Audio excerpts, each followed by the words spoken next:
our first team into the Mercedes-Benz Arena for day number 2 of the main event in the upper bracket, no less, are a team that perhaps not many expected to be in this position, but that's exactly where they are, 12 months on from being exactly in the same place against the same team. Team Newbie this time round.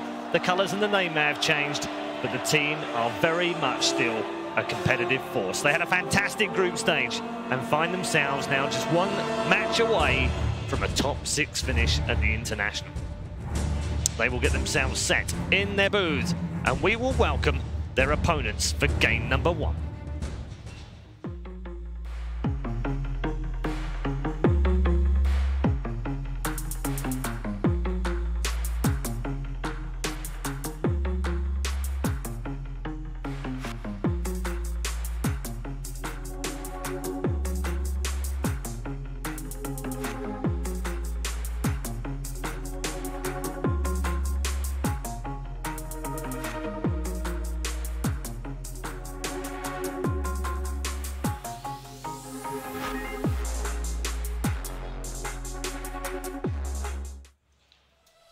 The defending champions of the International 2018. No one would have had that last year. They came from absolutely nowhere, from the open qualifiers no less, to become the first ever team to do so as champions. They return this year with what seems like a renewed version of the same spirit that took them to the ages 12 months ago. Can they be the first team ever to repeat? Can they be the first team to win twice? Can these players be the first to win 2 ages?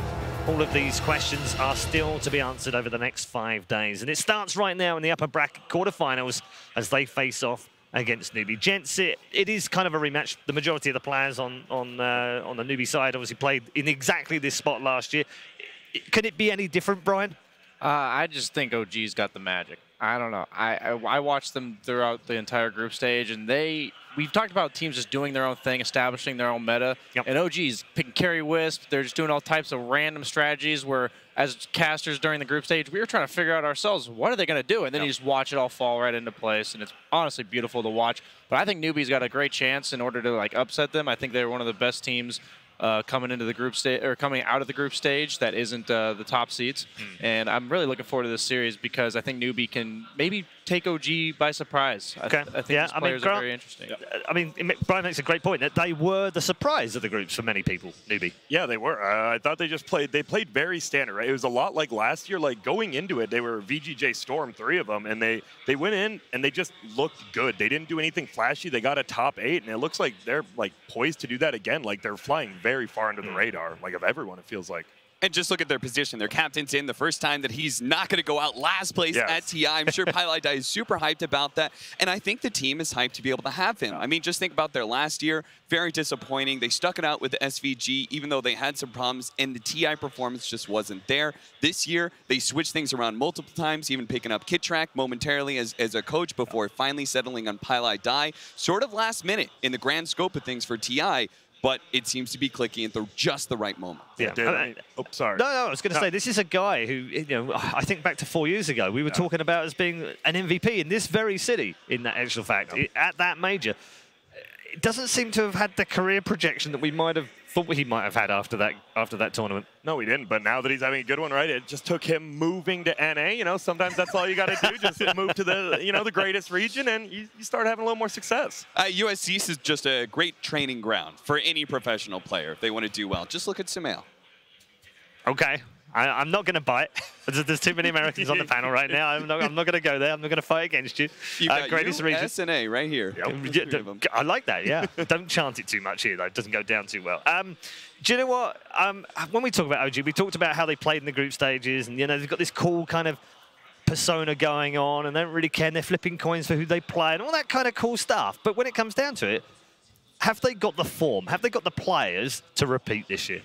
I think so. We talked about how creative their drafts were, but they executed it to near perfection. That was the thing for me that surprised me, is you have to know exactly the timings that line up. They had heroes that hit the core items all at the exact same time every game.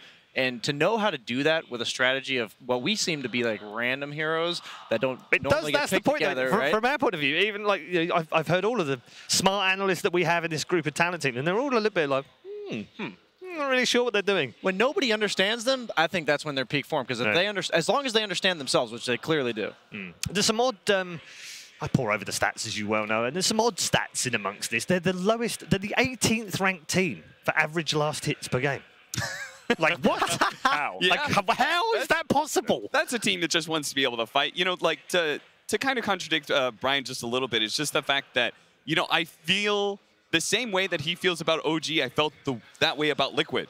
You know, and the old, like, they won TI, I thought that was going to be our repeat. Right. You know, because it just seemed like they had this sort of magic. I mean, the stories about, like, Kuro winning that TI, getting into the bus with the rest of his team and saying, hey, let's talk about the plan for next year. Yeah. You know, that kind of drive, I thought that was what it was going to take to be able to win a TI. And so for me, looking at OG, I see all these magical things, but there's this doubt in my head that says, I don't know, just like Seb is saying, you know, that drive, once you win a TI, it goes away a little bit. Like, no matter how bad you think you want a number 2. just wants to win a minor. He's not worried. That's what his goals are this season, and he's failed. Yep, they played plenty of those minors this season. They really did. I mean, they struggled at the beginning, right, when they were using ILTW, and then guess what? The king of being uncalibrated comes back. The comeback king. Yep, literally the comeback king every time, because he's done it every season, it feels like. What do Newbie have to do in this game, Brian, if they're going to take out OG? I think Newbie is really good at what they know. Last year we saw the same thing kind of out of VGJ Storm. They had these set amount of strategies where they executed them very well. And I feel like if they're able to get those core set of heroes, I really like Quinn. I think Quinn's one of the most improved players I've watched all throughout the year. And his ability, last year I think was his limiting factor was his ability to lane mid. And I haven't seen him lose mid in a long time. Maybe he doesn't always win because he doesn't have the most favorable matchup. But he doesn't get sacked, does he? Yeah, and I think this is an incredible skilled matchup between Thompson and CCNC, and I think if he can create momentum for his team, I think Newbie can take it. I think they know how to execute cleanly. I mean, likewise, Cap, in a way, they kind of mirror each other a little bit in that respect, don't they? Yuar's been playing absolutely fantastically. He topped some of the stats from the group stage, obviously, and playing really well. You can argue some of that's hero-based as well, but he's playing really well. CNC is fantastic as well, although he still needs to add an S to the start of his name to fit in with the whole Newbie thing, because otherwise it's just weird. I don't know why he didn't do that, by the way, just for this event. It would have been fun. But Anna and Thompson, same thing on the other side. It's very focused for OG. You can look into everything they've done so far, and you can see that they're still the main boys. They're playing around them.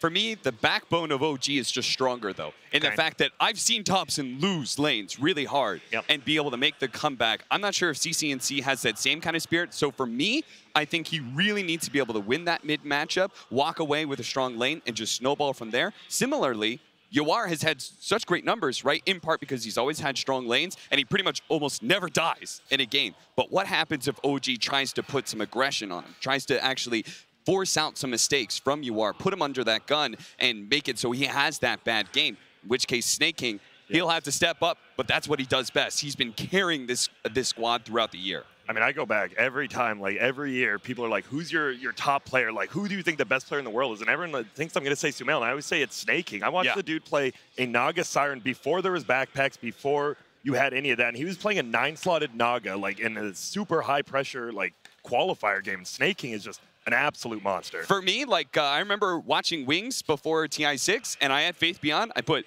right next to his name, best offlaner, ?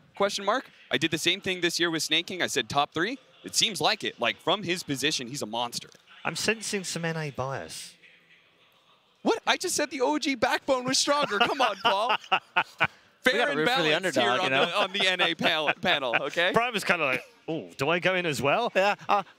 Do I mean, join the bandwagon? joking aside, he's had a fantastic tournament as well. Oh, absolutely. I'm just concerned whether or not they're going to be able to keep up with the pace that OG sets. OG, what they've done all tournament is they've kind of passively chill for about 15 minutes, and then suddenly, like that, it's on, well, right? Yeah. And I don't know if they're going to be ready for that. Maybe you can watch replays, you can study them, and you can know what the timings are, but in the middle of a game, it's just so hard to adjust to that as it's happening. I've heard a few criticisms from fans who are a little bit skeptical about this Newbie side. They don't think maybe they're the real deal. They watch some of the group games, and the criticism, if they have any right now, is that they're a little bit too dependent on a specific pool of heroes right now, which OG could easily just ban out, and then that kind of ruins their game. Do you go along with that? Yeah, I think when you know more heroes, you're able to pick the perfect hero for the game rather than the hero that you feel the most comfortable with. And OG's ability to just kind of plug in any hero to their strategy is probably their biggest advantage going into the series. And also Newbee's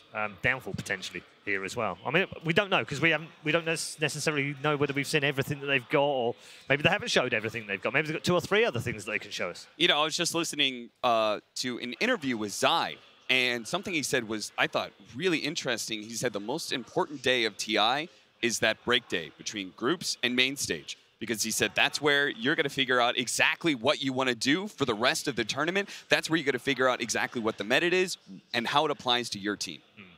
Okay.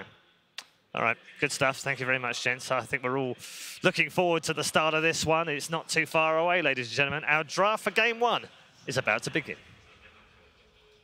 OG versus Newbee. Game 1.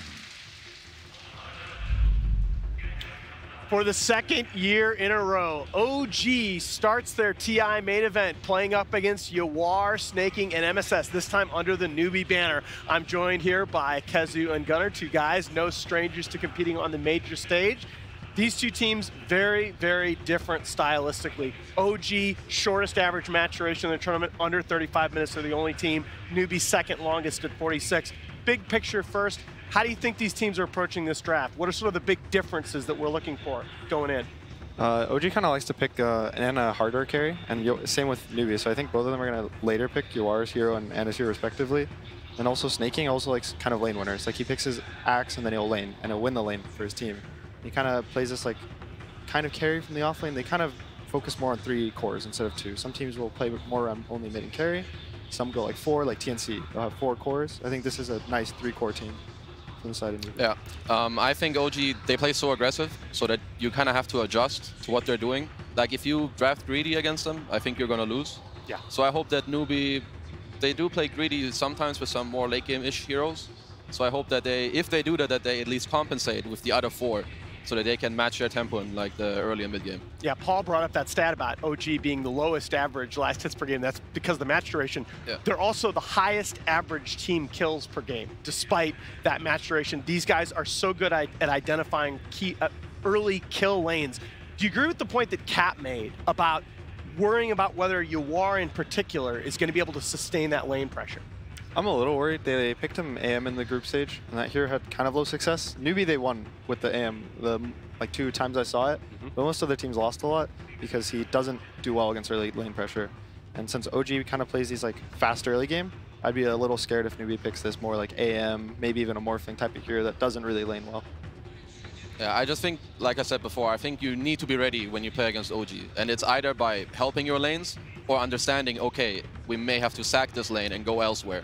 Because if you go there and you give them these kills in these situations because you respond wrongly, you're going to give them such a big lead and they will keep running at you like dogs the whole game. And you will keep feeding. You need to be ready. Yeah, absolutely. If there is one constant about OG, they have first picked the Enchantress every time it has been available, every time it's gotten through the bans in every single match at TI. And in fact, that hero has been, it's the only one, it's been first phase banned in over 2/3 of our draft. Is that kind of your highest value hero right now, or do you have a couple others that you'd put up there? Yeah, I think it's a high value hero. We saw in the Infamous series yesterday, it was open and they insta took it for Whisper. And you know, and here I think that they're probably going to first pick it as well. It's a strong laner, like we said. We want him to have a good lane. Right. So if OG picks this Enchantress, who is going to have a good lane almost no matter what, it's a little scary for Newbie at that point. So I think they're probably going to ban it in the first 3. The hero, it just applies so much pressure. And like, you need to nearly always try lane the hero, or it will free farm, like no matter what. You have some good responses with heroes that can maybe push out the wave and then go jungle or whatever. But I don't know if you want to give this type of hero to OG, because it kind of just speeds up their tempo like really hard in the game. Yeah, I agree. I want to go back earlier to something that the panel was talking about as well. This mid matchup, I think, is going to be so big in this series. Gunnar in particular, you know CNZ pretty well, having played against him in the North American scene. Is this guy going to be able to stand in lane against Thompson, who just showed up at TI last year, and it's like people didn't know what to do against him mid? Yeah, I think so. Like watching him, like playing with him against him, you know, over the past year, he's improved like a lot since I think it was Grant said. His laning, you know, was kind of, it was good, but now it's great, I think. So his laning's much better. His confidence, I think, is improved a lot over the last year. He'll pick these heroes like Ember, and he fully trusts himself, and he trusts his team now to just go in, which is, I think, a little different from last year. I think last year he kind of was a little more laid back. He was trying to make sure, you know, he wanted to play Dota, and now he wants to win Dota. And Kezio, I want you to talk about playing against OG in particular from your position, from the support and the off-lane position. These guys are so active around the map. They're so confident in their reads. You see them, they'll lose a big team fight, respawn, and immediately just go back to that same lane. Does that change your mentality as a competitor? No, it does. Like I said, when you play against OG, you need to think different because they don't play like any other team. Even if you kill a hero from theirs, the rest of them, they will run at you and it will throw you off guard. And it's the same if they kill you somewhere and you're pushing out the another lane on the opposite side, they're already going there. They already know that you want to go there, and they are coming to goddamn kill you. So every time you need to think faster. You need to be aware of what's going on.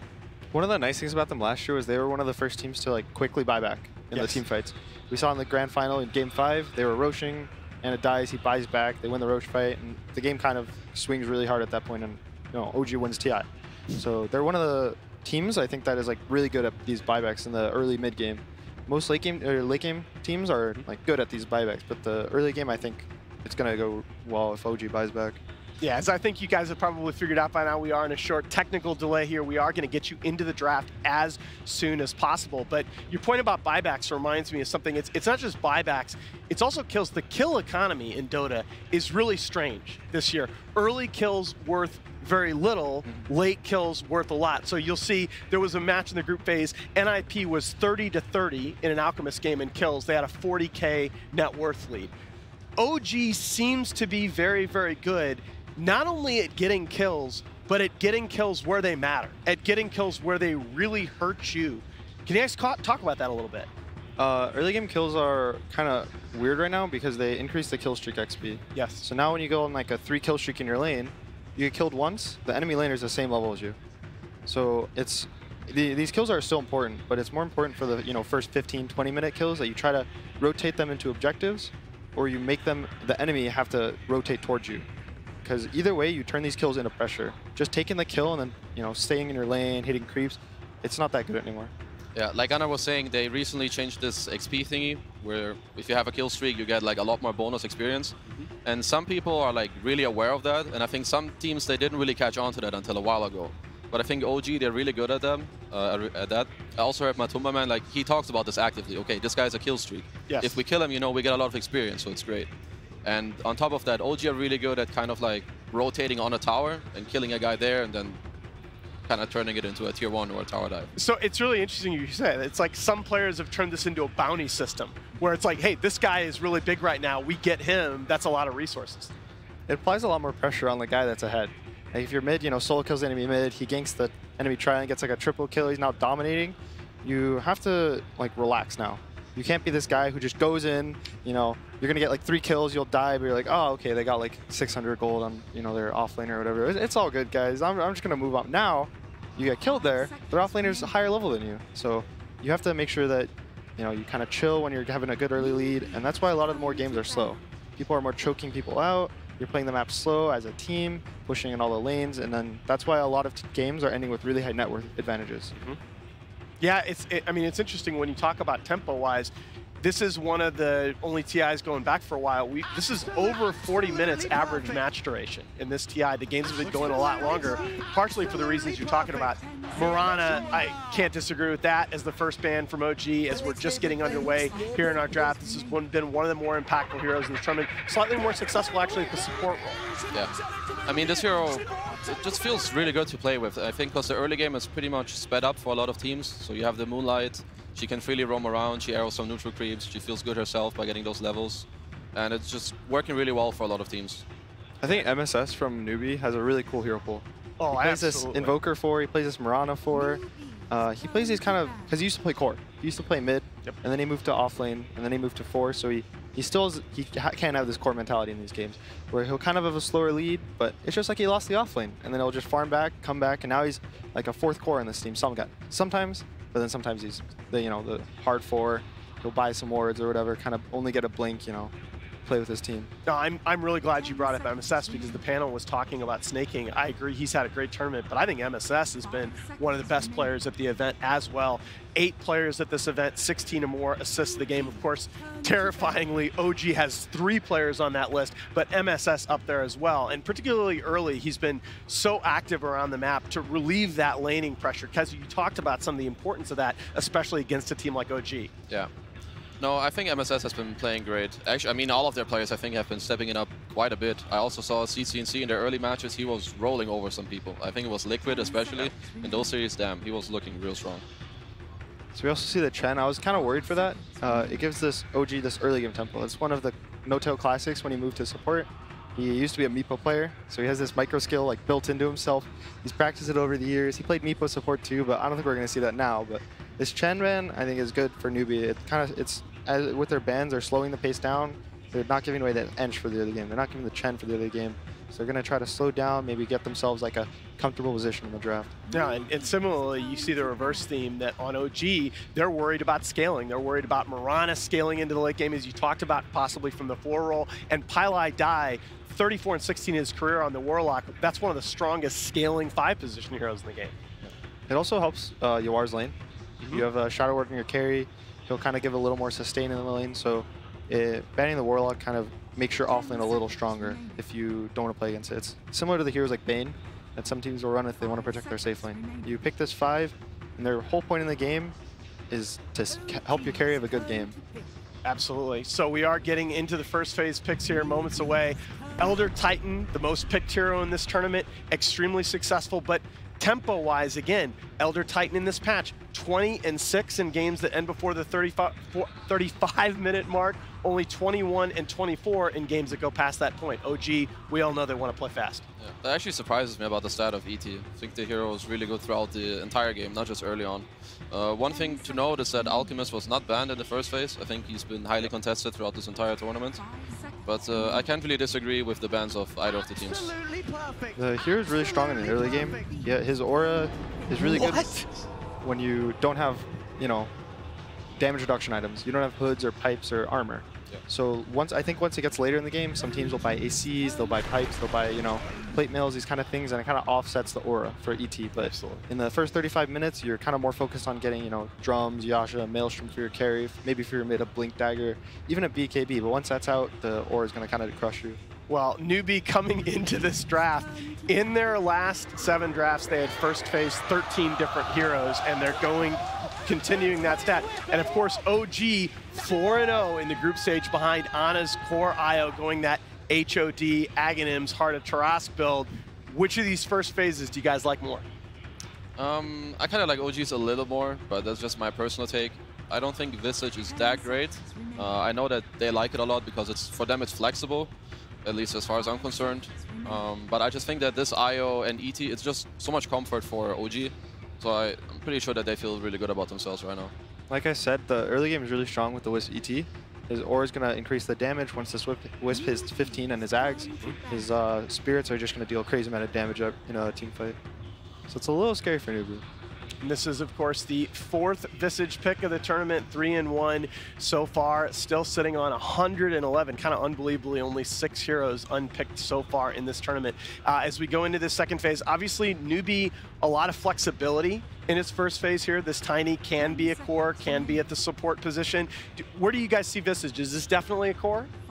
I think most teams have run it as support. Really? More okay. often than not. Yeah. I think the Tiny might look better as a core. Okay. If he gets this Blink Dagger, maybe Echo early, the Wisp has kind of high HP if he goes, Bracer or 2 or the Hod. But I think he doesn't have much armor. So this Tiny will combo him, hit him, 2 times, and maybe he gets low enough that the OG can't continue the fight. Yeah, I agree with Gunnar. I think Visage is most suited right now for the support role. It's also how most people play them. Also something to note about OG's dual lanes, they usually synergize very well. Like let's say OG, they lane this Wisp and ET together. ET really enjoys a hero that can potentially help him, and if it's Wisp with him, I think it's actually really hard to run into this lane if you're Newbie. It's also double movement speed. You get movement speed from Tether, and then the Wisp will match the ET's movement speed that he also gets from Spirit. So they're going to be, speedy, running at the enemy off lane if it's a safe lane Wisp. Axeban, I think that's more to protect their Visage. He does really well against birds. He's a natural Vanguard Crimson Guard buyer. and he, you know, he can call the birds, he can kill them in a couple spins. So I think it's more to protect their visages now. I So, think, go ahead. excuse me. I think Bad Rider or Bristleback would be really good for OG in this next phase. So I'm hoping that Newbie ban out one of them, preferably the Bad Rider. So you like Bristleback for the physical damage against the birds, and you like Bat Rider just for the laning? Bad Rider is just really annoying to deal with for these two heroes. Okay. He kind of burns through the visage really fast. Same with Tiny, he has very low turn rate, and he's a slow hero on top of that. Also, it pairs really well with Relocate, at least for Bad Rider. And Bristleback is also just a very known counter to the bird. He just turns around, has his passive, and then passive reduces damage, and then he gets blocked by Vanguard, so he takes actually no damage in the game. Yeah. Yeah. So the Alchemist ban coming out in the second phase, you guys did talk about that in the first phase, been one of the more contested heroes in the tournament, second most banned. Actually, maybe first has moved ahead of Enchantress.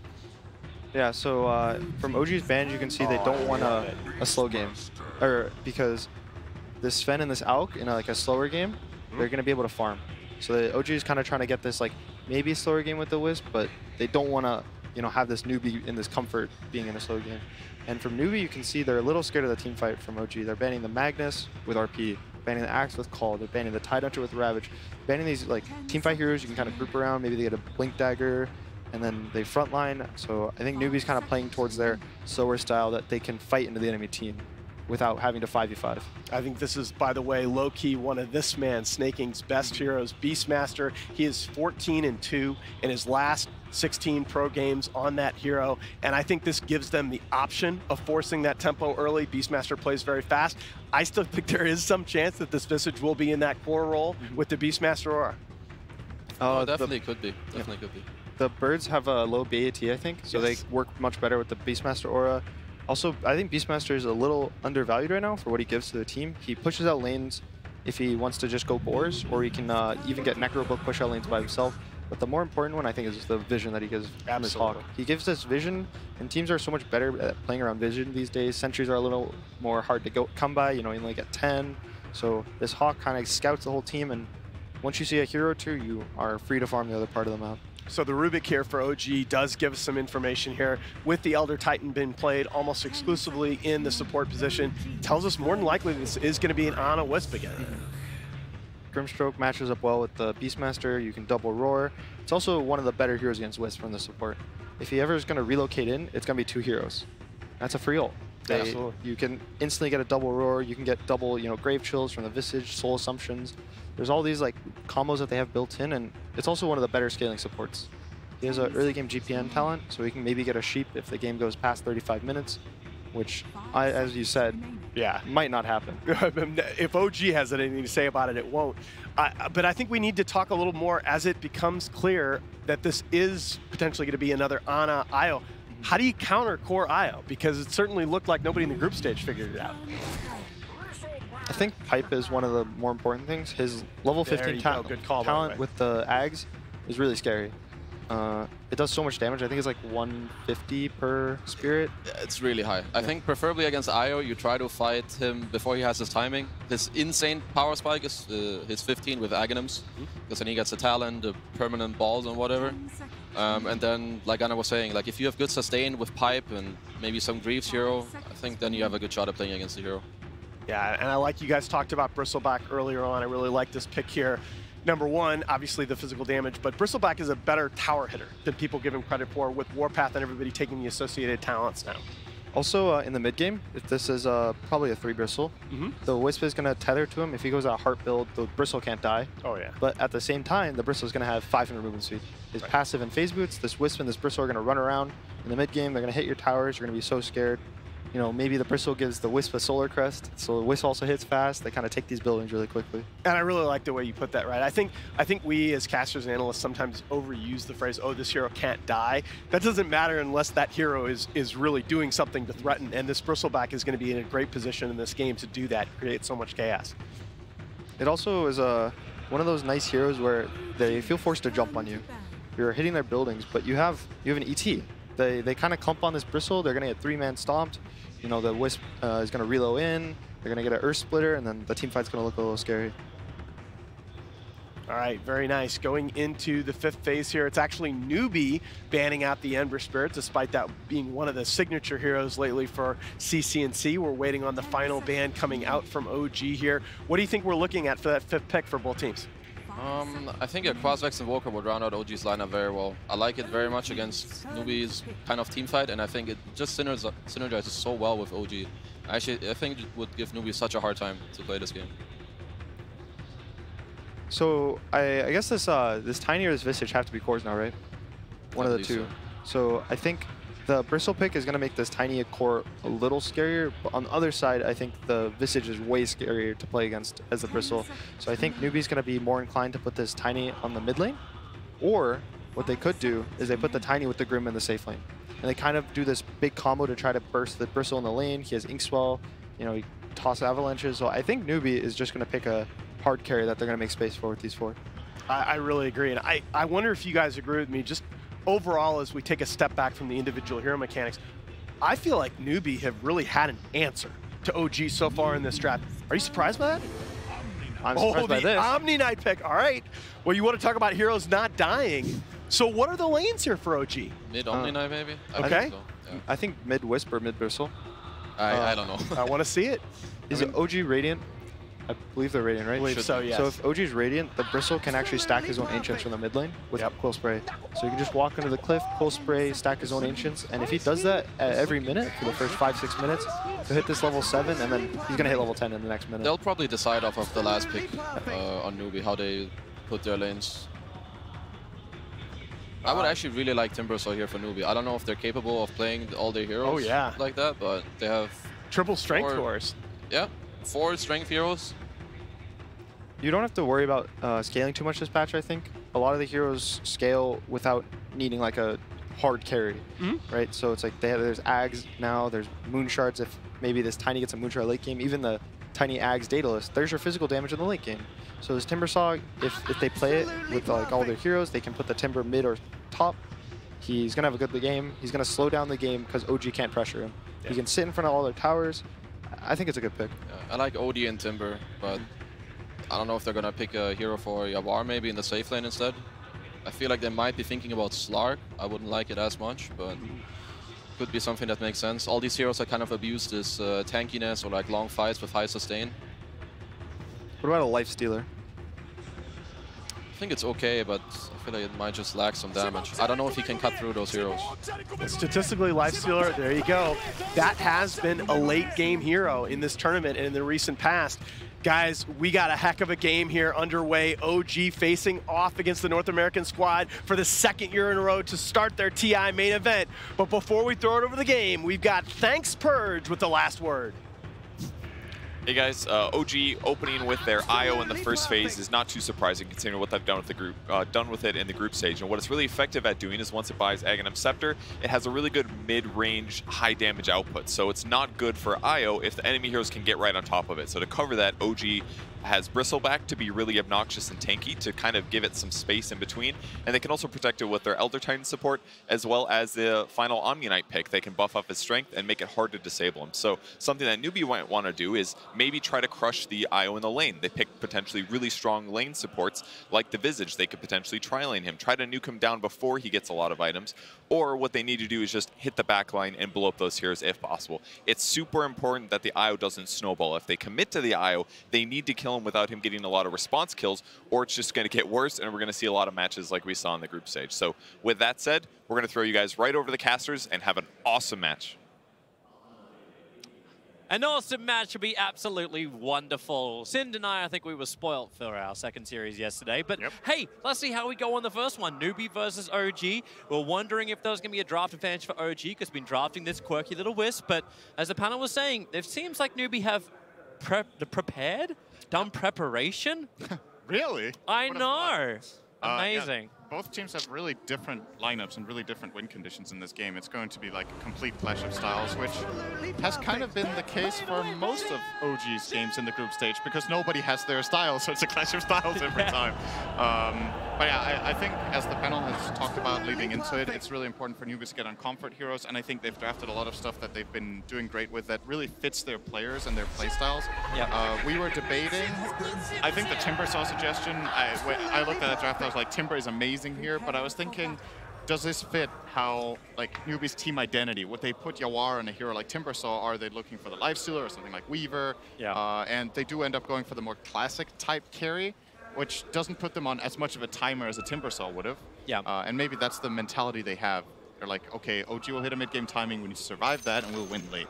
I also just like the synergy that comes from the rest of the newbie lineup. Like, we could look at Yawar, but we've been talking about the Grimstroke and what can work with Soulbind, and there's so many different things that can do it. And OG should be aware of this. They were the ones who started trying to find their confidence back at ESL1 Birmingham by running these Grimstroke abusable Soulbinds and created this meta that we find ourselves still tapping back into every now and then. This does not look very similar to most of OG stuff from the past, though. If you were watching OG at TI8 and you haven't been watching too much Dota this season, OG have barely played these heroes all year. They started playing the Carry Wisp just here at TI9. They've played a little bit of Elder Titan on Jerax and a little bit of Rubik, but this time it's No Tail on the Elder Titan. Hasn't played that too much this season.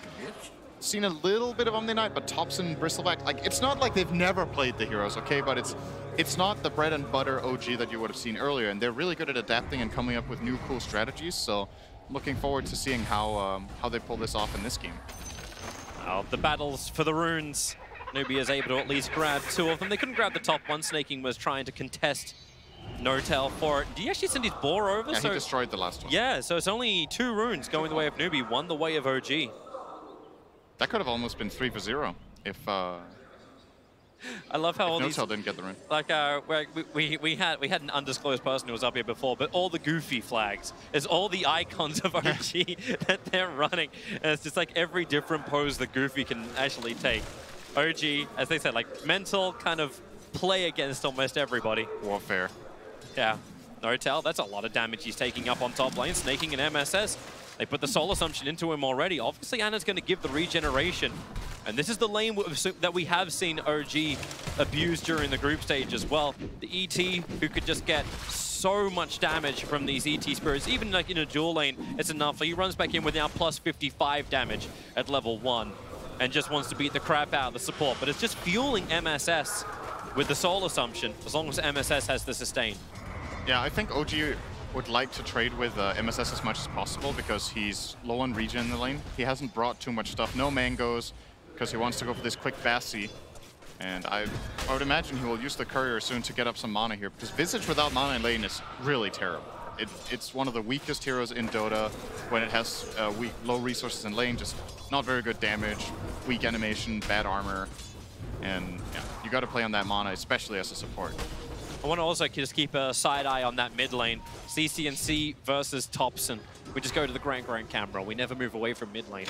CCNC, he's already 9-3 up against the 5-0 Thompson, who's got an extra little bit of a wave coming his way though. But CCNC actually got a nice toss back onto Thompson. So he took some damage from the tier 1 tower. Maybe not exactly what Thompson was looking for, but it does just make you think a little bit more about how the positional play is going to be coming in here from OG. How can you actually fight against Newbie and actually win a positional battle? Obviously you have an IO, but getting slowed up or controlled up by Grimstroke with the stuns that come from him, open wounds, you got another slowdown through the Grave Shield, you got Beastmaster Roar, Tiny Toss, Avalanche, like it just seems to just be coming in spades for Newbie when it comes to control. The key hero of the strategy for OG is actually Omni Knight that we haven't talked too much about, because he's the true enabler of the lineup. He needs to hard dispel the Roar. He needs to protect the IO or the Bristol, whoever is the carry of the game. We'll have to wait and see who becomes the true carry of it. And yeah, he is what is going to keep the fights together. Because if they don't sustain long enough, they can just get killed off by burst. Really thinking about diving CCNC. He's got 3 Quill Spray stacks up top. He's going to come underneath the tier 2 tower. And maybe a little bit too deep. Is there any support that wants to TP over? CCNC feels like can go back in for a little bit more. Hit him with the tree. Thompson's so low, but CCNC still with the 3 Quill Spray stacks. The tree toss. It's so much damage, but not enough. 29 HP. And CCNC has to move to the north side of the tower. This is why we always keep our eyes on mid. Well, Thompson's trying to deny himself to this neutral camp. CCNC's coming over. He's got toss available, but all right, Alphas win. That's a long death timer though. He's down for 25 seconds. CCNC right now I think should be nuking out this wave and suicide to the tower.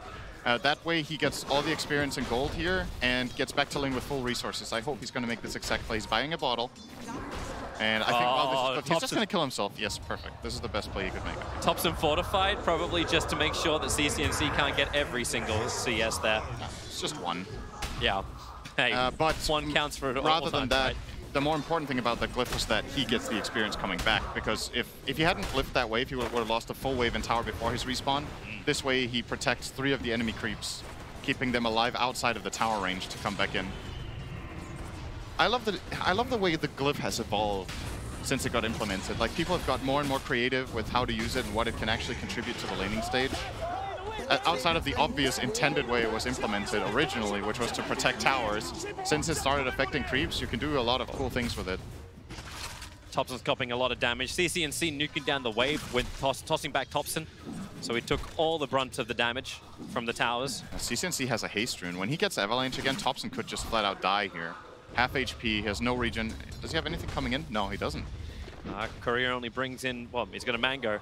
He's backing up for the 5-minute shrine. Yeah, he might stack a camp or 2 as well to farm with Quills. Actually, it's just going to farm a doubles. Man, up on top lane, snaking. Heavy amounts of damage. Notel still got that plus 115, snaking's low. MSS needs a load of extra space, got his 4-stick charges, so Notel's not going to force this issue. Now it's time for bounties. CCNC's coming over for the 5-minute bounty runes. And if he moves fast enough, he might even get his own opening as Lifestealer. Yawar with a follow-up stun. And it's going to be repelled out by Seb. But this is 4 bounty runes going the way of Newbie. That's really, really big for them. That actually means that OG has claimed what? 1 bounty rune? This is like so far in this game. Got 1 rune only. That's a good thing they're not running Alchemist. Then they would have probably got a little bit different approach entirely to the game. But yeah, that's really big for Newbie. That's the same as getting like 2 kills in terms of just raw gold. I still wonder, like, how long does this keep going this way? Like, you got 1 kill the way of OG. The gold advantage is about 1,000 to Newbie. The CS is pretty even across the board. But we've seen these timings from OG. Once Ana gets a little bit bigger, starts to sync up with a couple of his other heroes, like the OG just roll over every other team. How does Newbie prepare for this? They could try to out-tempo them before Wisp is level 15. So there's going to be this really strong timing for Newbie when all their heroes are level 6, when they have Visage Birds, when they have Roar, when they have the Soulbind like we've talked about. I think they should be favored in fights around that timing. OG's lineup doesn't have that much in the way of damage except the Bristleback for a while. So I think that would be a good approach. And then if you get ahead during that time, then when Wisp does hit the level 15, maybe you chill a little bit, get key items, and then you can go again. Auras are also a great solution in this game, which they will have plenty of with the Beastmaster. Yeah. So armor auras are really good against the Bristleback. Not so good against the IO, of course, but maybe you can buy a pipe. They're ganking up on top. At the same time, Notel and Ana are coming into the tier 1 tower. This smoke maneuver from Pylai Dai and CCNC. This could be really punishing. If they can kill off Ana at the beginning, he tethers back. Actually, Notel's the one being slowed down. CCNC, he really wants to kill off the IO. He doesn't want the ET. Ana is the primary target, number 1. Notel puts him to sleep. CCNC moves just out of range for it, and he'll come back in with the stun. But no, Ana tethers away to safety. Now Notel brings in this plus 160 damage to dissuade Newbie. The failed rotation from Newbie is going to cost them. They really wanted that kill on Ana, but the positional play from OG, just too good. That was just a flat-out outplay by Ana. Going into the bottom left corner there, so the Avalanche misses. Top lane, though, they're still going to get no-till here, I think. Yeah, the stuns are out. Ana can't give that much, and that's actually first blood. Remember that technically the first one that happened was the denial inside the jungle. Still shows up on the board. Thompson, mid lane. CCNC's getting hurt. Thompson's still going to be a little bit more wary. Yeah, he's got double braces. He has a lot of CS. He pushes out the lane, he retreats to the jungle, he farms 2 stacks.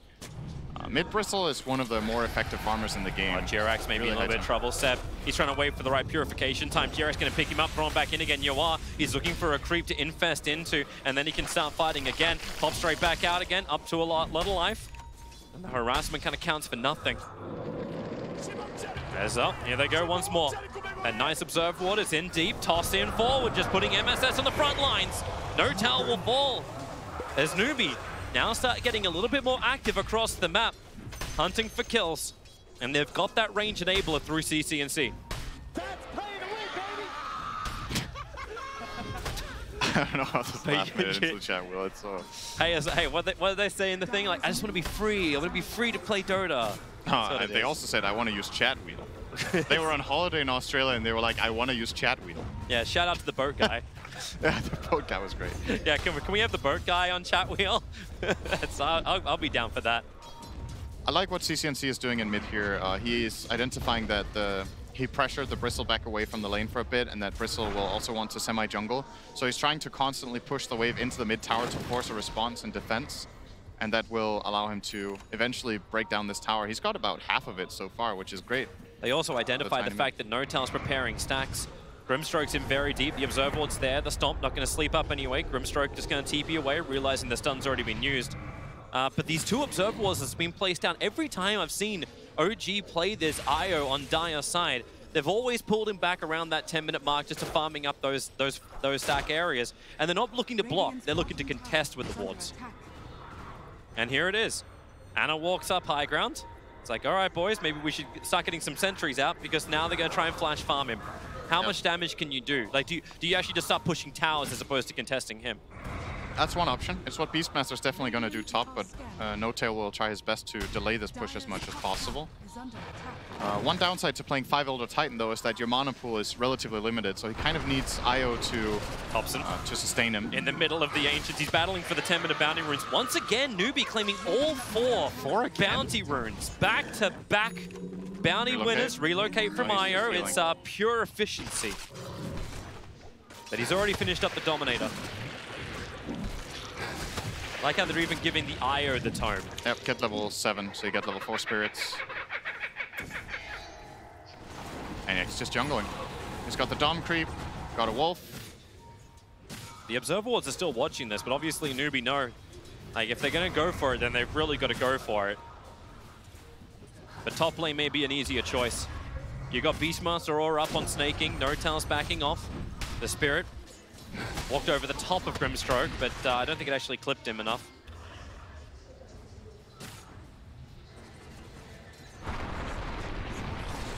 Doesn't look like OG are too interested in trying to even defend that tower. No. They're looking for a play of their own bottom. They have siege creeps, they've brought down the Bristle back, so I think we're going to see a 1-for-1 tower trade here with CCNC still trying to push out mid and getting whatever damage he can on that tower. Such a hard hero to go on bottom lane, though. Like, Yawa's not going to go down. Like, that's still a lifesteal. His Infest is down, and looks like GRX, you'll be able to steal Rage, that's all. So tier 1, as you said, for a tier 1 tower, straight trade-off. Anarchy's moving out of the jungle to ensure the tier 1 tower remains alive in mid. But with this movement up from Newbie, one, they'll get the D-ward and the Dire Obs if they see it as they walk past, which they definitely should. It's in range of the sentry. They're going to get rid of it quickly because the rest of OG is coming. Notel and Ana trying to work with the Alpha Wolf, even shrining early up. But the familiar birds are ready to fight.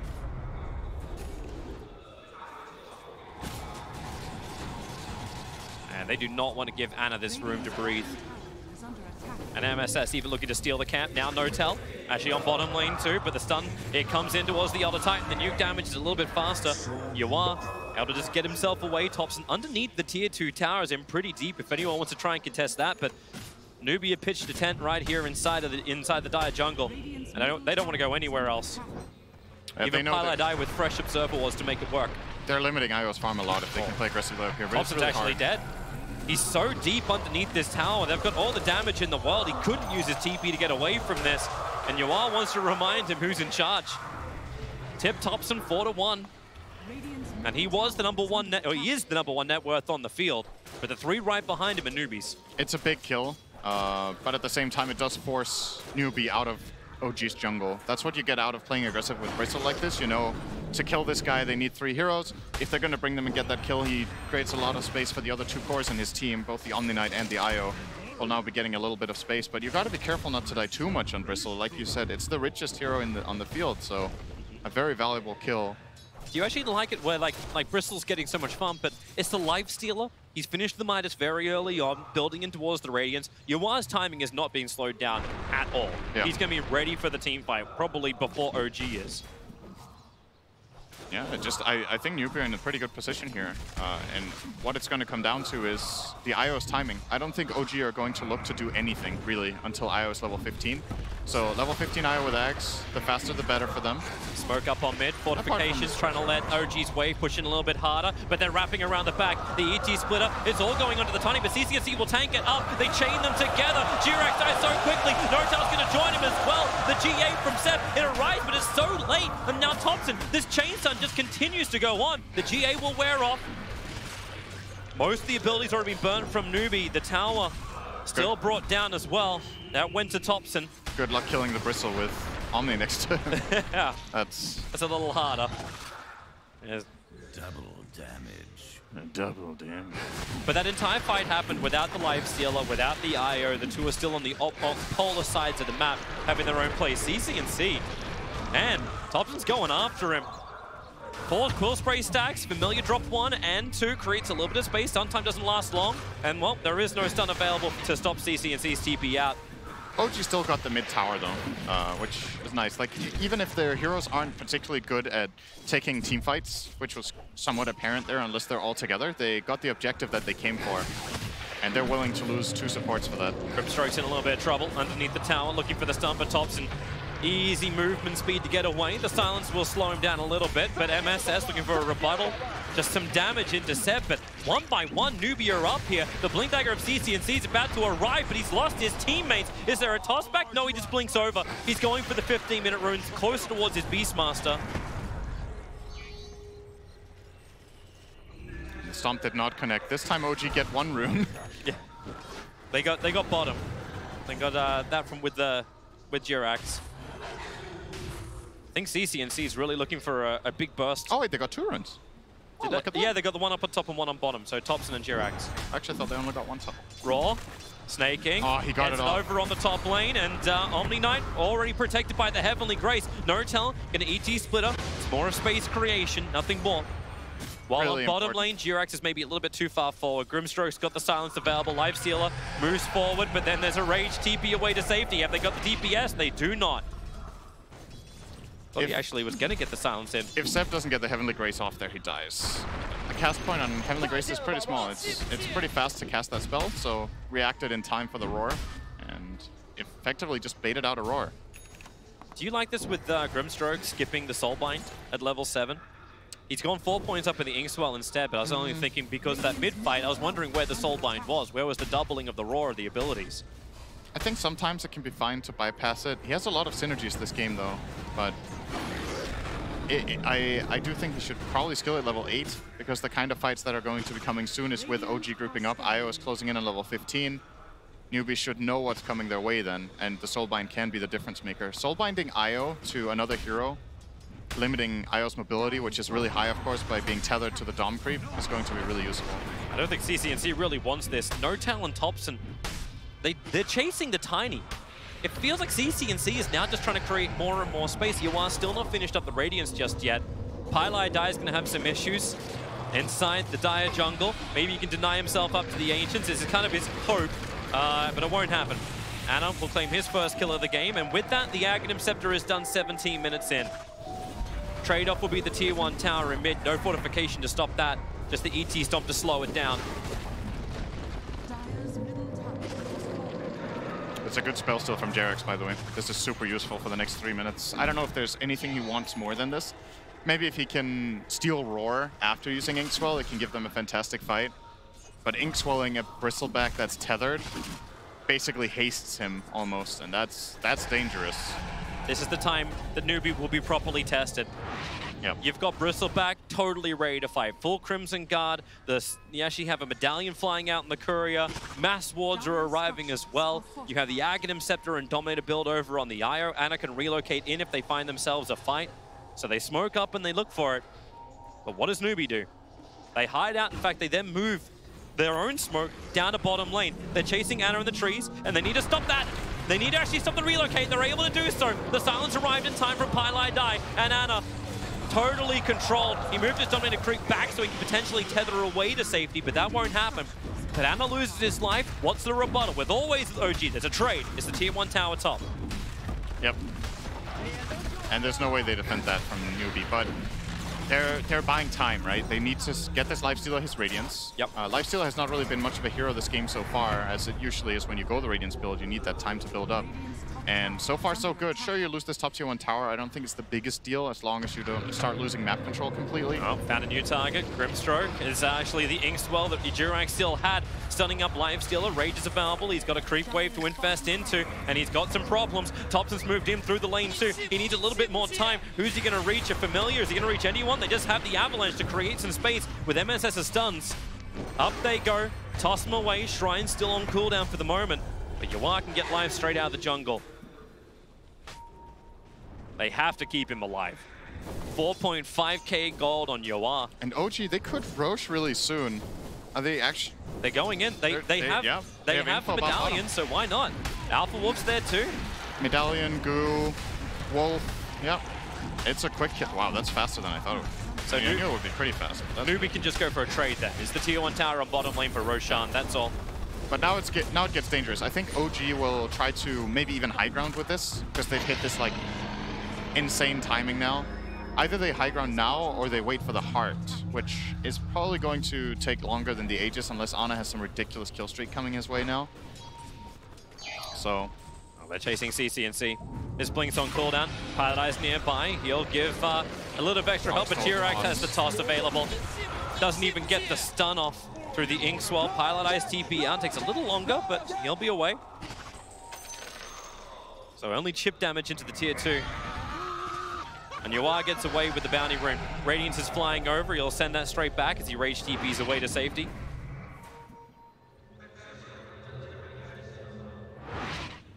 Pretty even game right now, though. But you kind of have this feeling that OG will have this ridiculous fight soon coming their way. After what you've seen in the group stages, how they've run this lineup, them having the Aegis. Oh, that courier needs to not die. All right, they got the Radiance at least, but if they get a little Firelight die, MSS will have some space. Yawar beating into Ana, relocates away to safety. And she relocated into that. And now Thompson battles against Yawar. Yawar, he needs a creep to work with. He needs something to work with. MSS can't help him out. And Thompson, Brave Chill, Jirac moved in through the side. A quick toss, catching the two of them together. They just keep buffing up Thompson.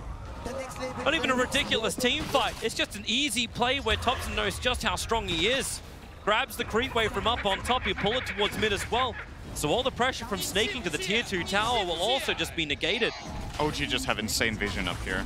Ana knew exactly what he could get away with that relocate play because of the deep ward that they've had for so long. 3 minutes.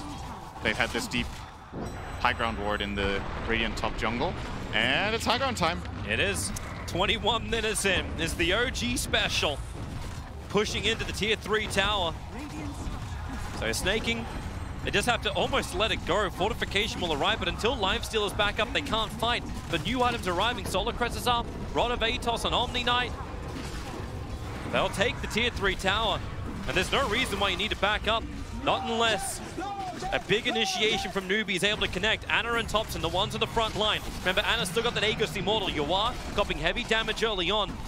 The rest of OG, Smoke sitting behind. CCNC, nice toss back. They pull Ana in so deep under the tier 4 towers. They kill him quickly. The CCNC pounced on by the rest of OG. He won't have the ability to fight again here as the stomp. It puts all of Newbie to sleep under the tier 4 towers. The Soulbind tries to connect. Now there she got anything. Can they kill Ana once again with the Soul Assumption? He's just tanking through all of this with the one charges. Thompson stacking everybody up as well with the cool sprays. They can get back to base, but even that's not safe. One more spray. Maybe Snaking will die. Thompson waiting under the tower. He's just tanking through all of it. A triple kill for Thompson. Nowhere is safe when OG hit their timing.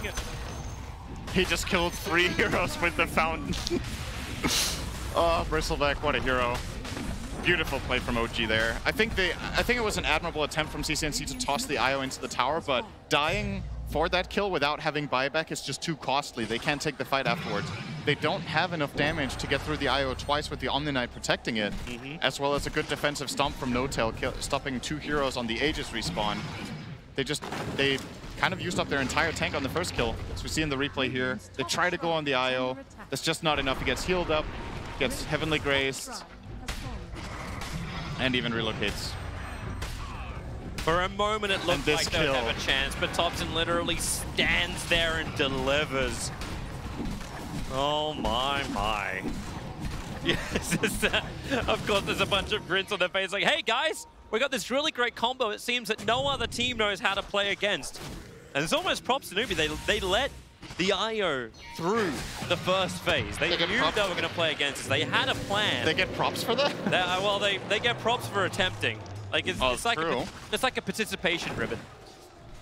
Yeah, I kind of like the idea that Newbie had. It just feels like the moment that OG got the Aegis, the game got really hard. And I think that's the biggest mistake Newbie made all game, was going to the bottom side of the map and exposing the Roshan for OG to take, because, yeah, Snaking's dead, by the way. Yeah, he was trying to force out the bottom lane, but he's walking underneath dire vision. Basically, what ended up happening was when OG grabbed this Aegis, they felt invincible, because the one way Newbie win fights is by blowing up the IO first. And they can't do it when there's an Aegis on it. They tried it in their base, it failed, and it gave OG pretty much a 10k gold lead. But if you play in that Roshan side of the map instead of the bottom area, the time when the OG goes, maybe you can delay them, maybe you can get a soulbind fight around the Roche pit or whatnot.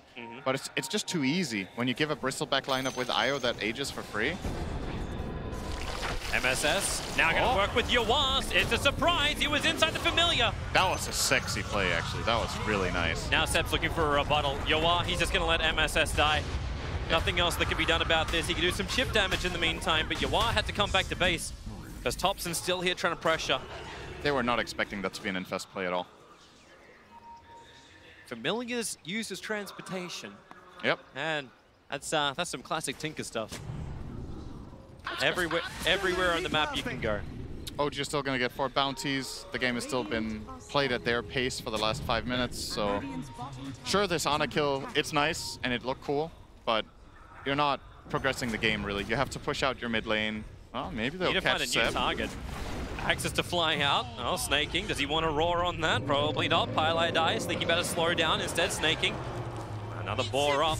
CC&C.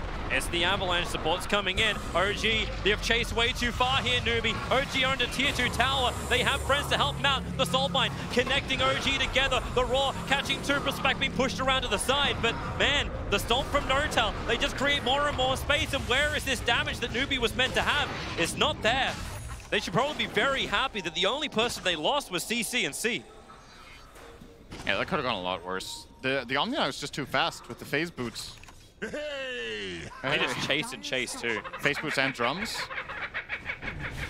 They eventually caught up to him, but they couldn't even get the toss back.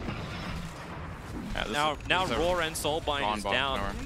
You got a 50-second to a minute window of opportunity for OG to pressure in through bottom.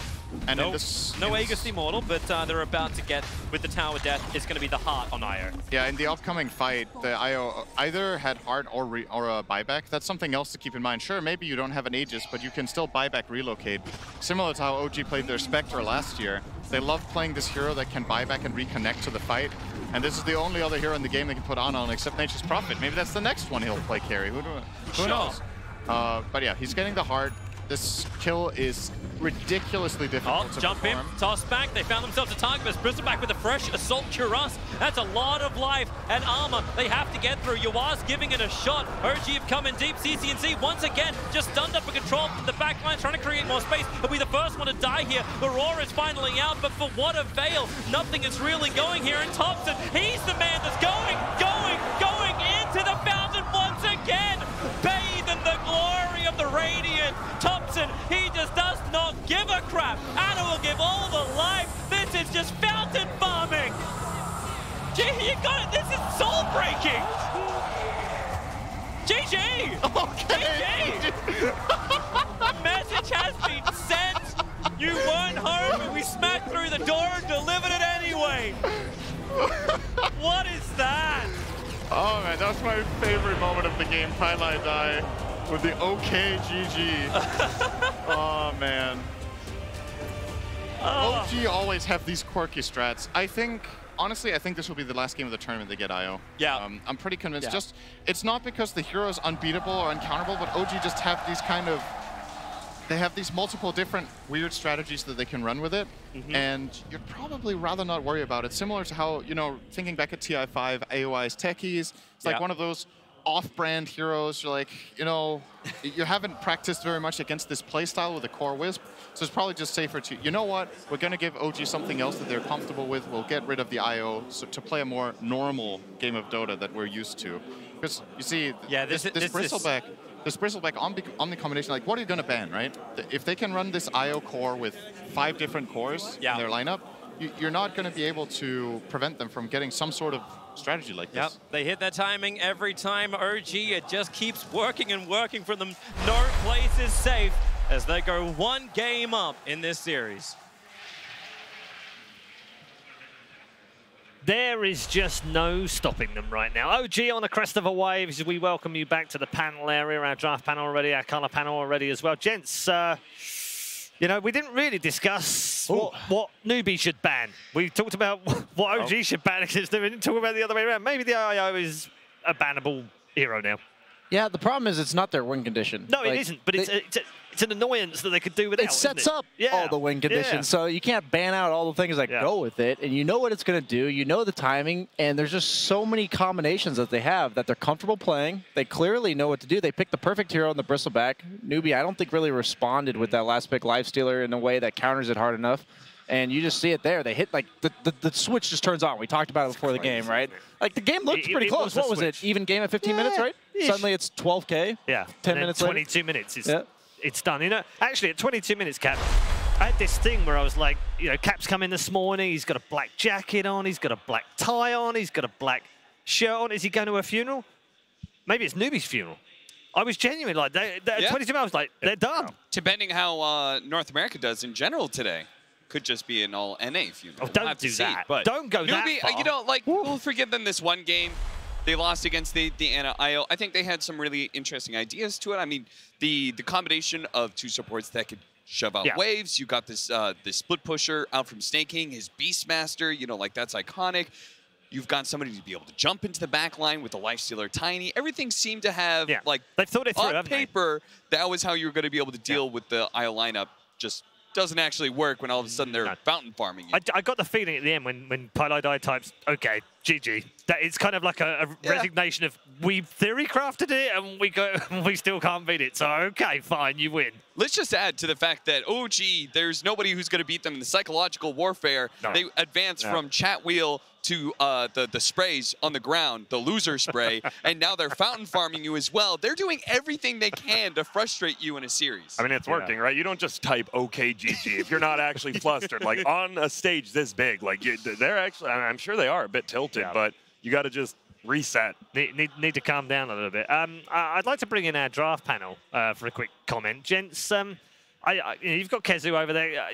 What are you going through when a team has a game like that, Kezu? Are you like, Christ, guys, we just need to calm down and forget about game 1? I mean, it's a rough one, but you need to adjust. I think they need to be able to fight them early on. Like, when you play against this IO, you can give him this free level 15 kind of his Axe timing, and then you hand them the first Roche with the Aegis, and then, I mean, once that happens, they kind of lost already anyhow. Yeah. So do you want them to get into their faces earlier? Then? Yeah.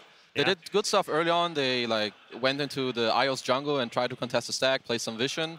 But their heroes don't really allow them to fight him like 5-on-5 head-on. The Beastmaster kind of just wants to farm creeps. Same with Nakes. But when the Nakes comes online, it's a little later than OG, and then it's too late. Right.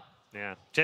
Alan, I mean, it's a wonder to watch, though, isn't it? When they're playing like that. Not bad for your first career appearance on Bristleback, huh? OG just kind of is the team this year that keeps pulling out new stuff. Yeah, we talk about the Ana IO, but all of a sudden you put Thompson in his first career game on a hero and he just does that. I said during the draft, I feel like we sometimes overuse the saying hero X can't die. When he stands in the middle of a fountain for 5 minutes, okay, maybe that term's warranted. I think the one thing you haven't said is the math of Bristle and Wisp. Yep. The overcharge and then his Bristleback, I think, is 60% damage reduction from the back. Yeah. Plus Vanguard or Crimson when he popped it. They took no damage, and then you'd heal from the Wisp. Like, if you ever got the spell Lifesteal Town at 25, he would never die. Yeah, 27-minute hard. Oh my! I mean, Yeah, we were talking down in the talent room about how do you play against this IO when he's getting this HOD super early and he's getting a bunch of free damage, a bunch of free stats just for standing there. I mean, do you Midas the creep? It feels like something that a lot of teams just don't have an answer for yet. Some teams might try to pick the creep eater or creep Chen, Enchantress, or Dooms, like these type of heroes that they eat the creep. Okay. And then the Helm of the Dominator is a 60-second cooldown. Gives you a little, breathing room that if you kill it, maybe he gets a new one, but then the next fight, the next tether, he won't have it. So the teams, if they want to let it through, I think they're going to try to pick these more heroes. All right, well, let's go back to you guys. I just, it's fascinating listening to the players and that's the problem with it, right? Is that probably Newbie had the same exact talk. Exactly. They're like, this is how we're going to be able to beat it, and then they go into the game like, no. That's what I meant by the end. Yeah, when Pylo Die types, okay, GG. It's because that's what they've been through. They're like, all right, we accept it. Grant, enjoy the game overall? Still fun? I enjoyed it. I think the fact is that how they deal with the jungle, like OG themselves, like Bristleback farmed the jungle for the first 15 minutes, and then all of a sudden he's the strongest hero on the map.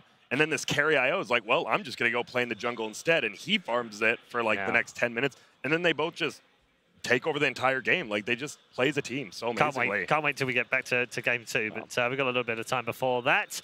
First up, we should catch up with our pair of scoundrels. Let's call them that. They're out in the crowd right now. Casey and Slacks, what do you got for us? I like the scoundrels label. I feel like that sounds friendly yet dangerous at the same time. It is dangerous. She is a scoundrel. She took this neck pillow off a chair. It was just sitting here. It's true, I did. It is beautiful. Thank you. Slark neck pillow. We should. We're still interacting with as many people as we possibly can, and we came out into the crowd to find out who people were most excited to see. So we're gonna. Very nice. Nishi wa Nagadoi. 我支持 VG. I support VG. VG? Yes. What about LGD? LGD Mama Hoo Hoo? is very strong, but I think VG can beat them down. Really? Okay. What about this game? Newbie or? OG, I support OG. Really? Ready. Okay. Ready. How are you liking TI right now? Very good. Nishi won TI? Yeah, yes. Yes? Of course, yes. Yes. I also want to show Slacks has been. What do you think of this guy? Very handsome. Oh! Yeah. Wow. 他是很美. 我也是 me too. Oh. Yeah. Yeah. You're very beautiful. 他是很美. 美. Mama hoo hoo. Mama hoo hoo. Oh, give me a sec. Thank you, my friend. Oh, Shay Shay. All right. Can you show? I just want to show how many amazing people are here in the arena. Yay! It's been so fun getting to interact with everybody, and we just really appreciate people being so welcoming. Fantastic, absolutely. I'm sitting next to this man right here, and he's got a secret shop bag. How you doing? I feel so excited. What's in your bag, bro? Can I open it up? For you. Oh, thank you so much. I'm gonna hold the mic for you. Absolutely. What is this, a gyro fan? That's nice. This turned into a real impromptu sellout segment. He's just on his phone. He doesn't even notice if anything goes missing. That's great. What else you got?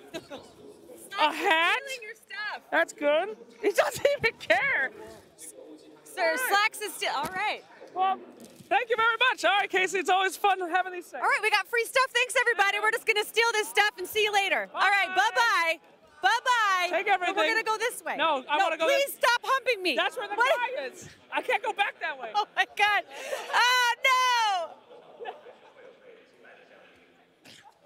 Oh, no. Who wants this? Just kidding. It's yours. Scoundrels, Thank not you. thieves. Scoundrels, guys. It's meant to be fun and unbelievable, you know. A little bit of a sellout segment there. Some stuff may still be available at the Secret Shop. Let's take a look at the games that we've got coming up for you today, because it's a packed house right here in the Mercedes-Benz Arena with 4 best-of-3s today for you. Yeah, you see, they had 2 best-of-3s and 4 best-of-1s. Yeah, we're up in the stakes today with 4 best-of-3s. We'll do the game that we're in right now, OG versus Newbie in the upper bracket. We'll also have the other upper bracket match, which is, you know, a small affair between Secret and Evil Geniuses. Can't wait for that one. And then we'll dip into the lower bracket and take 2 of the matches down there. Virtus Pro versus Royal Never Give Up. And TNC Predator versus Liquid. Can't wait. All 4 of those games, gents. There's something in all of them, isn't there? I'm excited for every single series.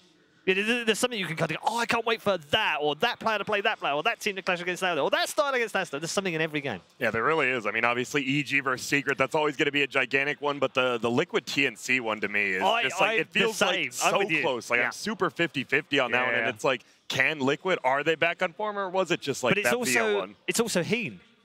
Yeah. It is. Again, like he knows this team. Can he beat the team that he helped build and make that? I'm fascinated. I love that stuff. It's great. Can't wait for it. What are you looking forward to? I just think it's amazing how small of a world the Dodo community is. How often you have these previous coaches, previous players. Every series, there's always such a unique dynamic, and we have so much to talk about going into every one. We talked about, but it's almost like it's like a nudge, isn't it? Because you go, oh yeah, there's that guy and that guy. When you mentioned it, I'm like, oh, there's a storyline for everything. Absolutely. That's okay, what's the connection with VP and RNG?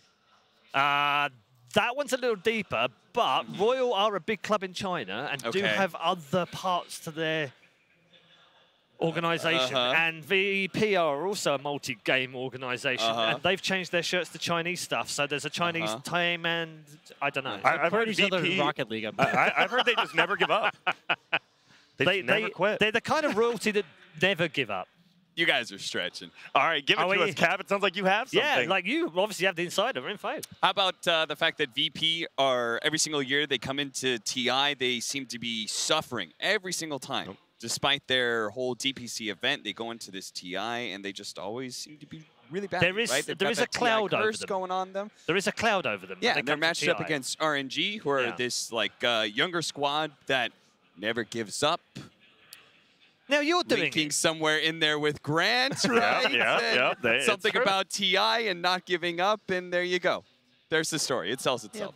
No, that's actually like the weirdest, like one of the matchups, right? It's like the CIS big powerhouse of VP versus like RNG, who's kind of like one of the runts of the Chinese squad. It's like I'm not sure how that story's supposed to go. And on the home turf, especially, like you just never know. Yeah, I think they probably underperformed as well during the group stages, and it'd be nice to see whether they can go head-to-head with Virtus Pro. Well, our focus returns to the attention of the first series of the day as our two teams, Newbie and OG, return to the center of the arena to face off against each other at game number 2.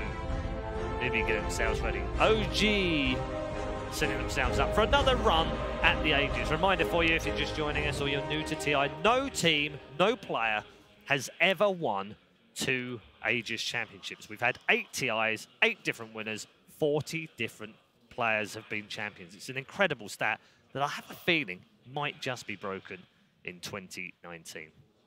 These players are getting themselves set. We're going to get more words from our panel in just a moment, but let's catch up with Casey.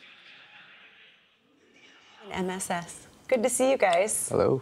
Hello, hello. I'm just going to start with this. Your manager, Jack, came in. Yes. And a lot of times this happens, and they say, hey, just, be nice to my guys. Of course. Jack came in and said, really go in on them. What can I say? That's our manager. And not the greatest. What is Jack like as a manager?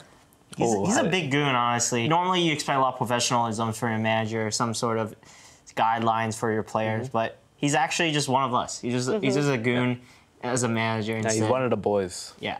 He's one of you guys. Yeah. It is interesting that you're now Newbie. So can you walk me through how that happened? Because you were with Forward Gaming, you qualified for TI, and then suddenly you found yourselves headed to TI without an umbrella organization behind you. After Ford dropped us, a lot of organizations actually reached out to us, and it was just simply Newbie just was the most attractive. A big part of it was Newbie is a Chinese-based organization, especially in Shanghai, and with TI being in Shanghai this year, it made the most sense that picking a Chinese organization as prestigious as Newbie was the right choice. Yeah, we're also TI4 champions now. Apparently. Representing. There's a roster of players who might disagree with you on that. Of course. Do you feel that sense of pressure to play for the organization that does have such deep roots here in China, since TI9 is in China? Like, I don't feel much pressure, but I do feel like I actually played better since we got Newbie, so maybe the pressures make me play better, You never know. Get under pressure, what can I say? I definitely have some home roots to China as well. I was born here. It's definitely kind of crazy that how I started as an American team this year and then it somehow ended up back to my roots. What do you both want to say about the roots of Dota 2 in China? It means a lot, I would imagine, to the fans and the players in this community to have it in their backyard for the first time ever. I mean, I would say it's pretty well-deserved. They're definitely, like, one of the big reasons why Dota 2 is still, like, you know, growing and popular. I mean, the Chinese are huge Dota fans, and we kind of, like, jumped on the Chinese boat, so we were gonna ride off maybe some of the fans' hype. Yeah, I'm curious if you think that everybody who is filling the stadium is going to cheer for Newbie, given that it's a different squad. I hope they do. I mean, I hope they do. Probably a lot will depend on the results, and if we do well at this stage, I'm sure the fans will cheer for us. Last year at TI8, VGJ Storm, so you played there together. Snaking, you were with Team Dignitas at TI3, MSS with Mouse Sports at TI4. So what has changed the most for you, and how have you changed as a player? It's hard to say. I think I just got better. You would hope so. Yeah, I hope so. No, like my first TI, like there was like a lot of nervousness and like pressure, I would guess. But once you start playing at TI, you kind of get used to it. And if you can keep calm when you're playing at TI, like you perform way better. So as long as your team has a good mood, it raises the performance a lot. He's smiling just listening to you. Yeah.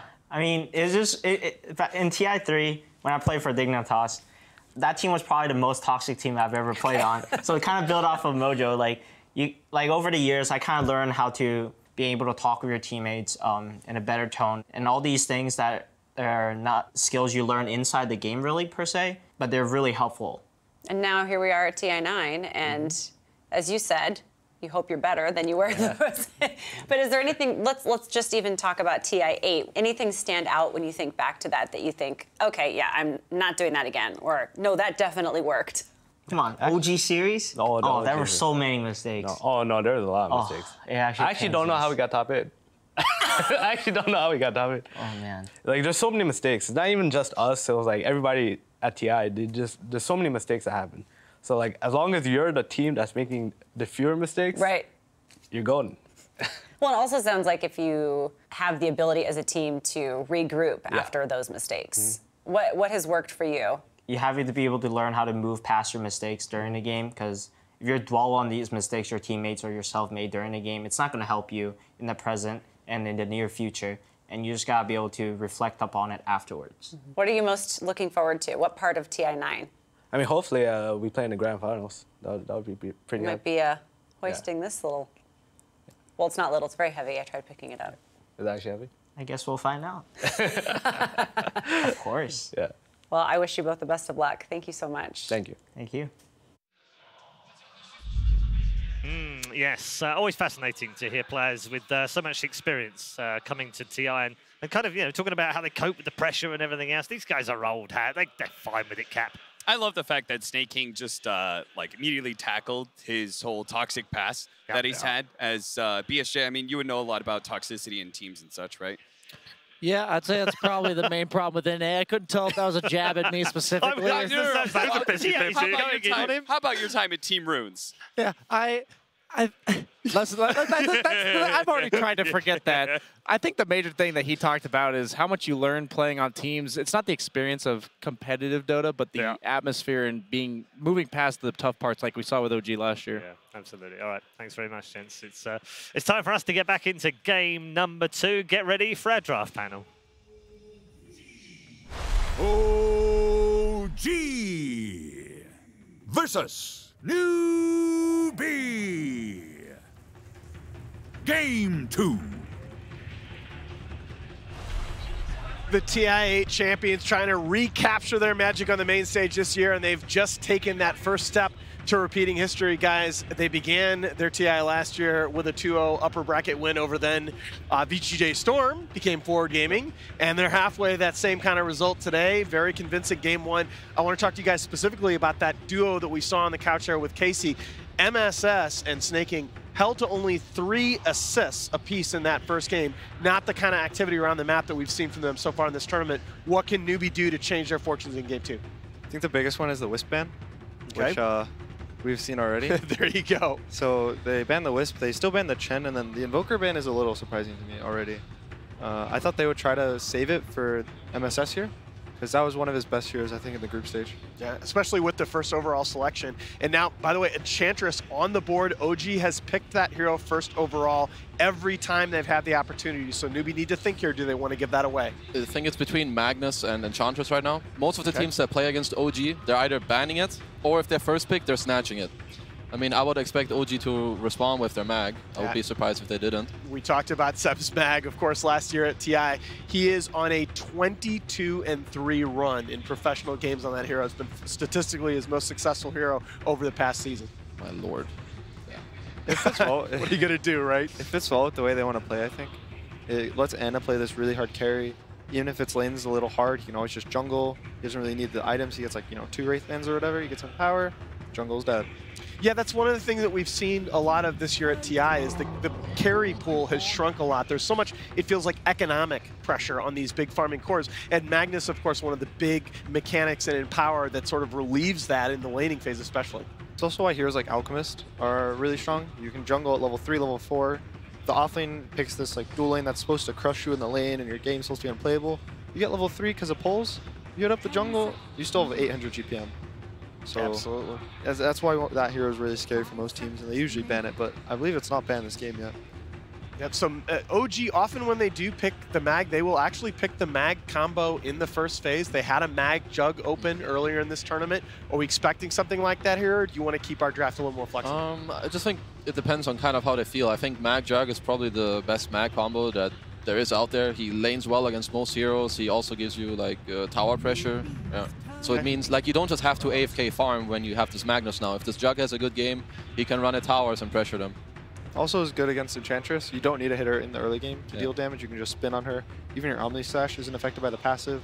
So you have kind of multiple ways to deal with her. That was going to be my concern that I was going to bring up next, because Enchantress, as we've seen in this tournament, has just looked crazy in the laning phase, like so few answers to her. But is Jug one of those few carries that can sustain the offlane pressure? Jug's laning phase, at least recently to me, has looked a little bit weaker than it has been in the past.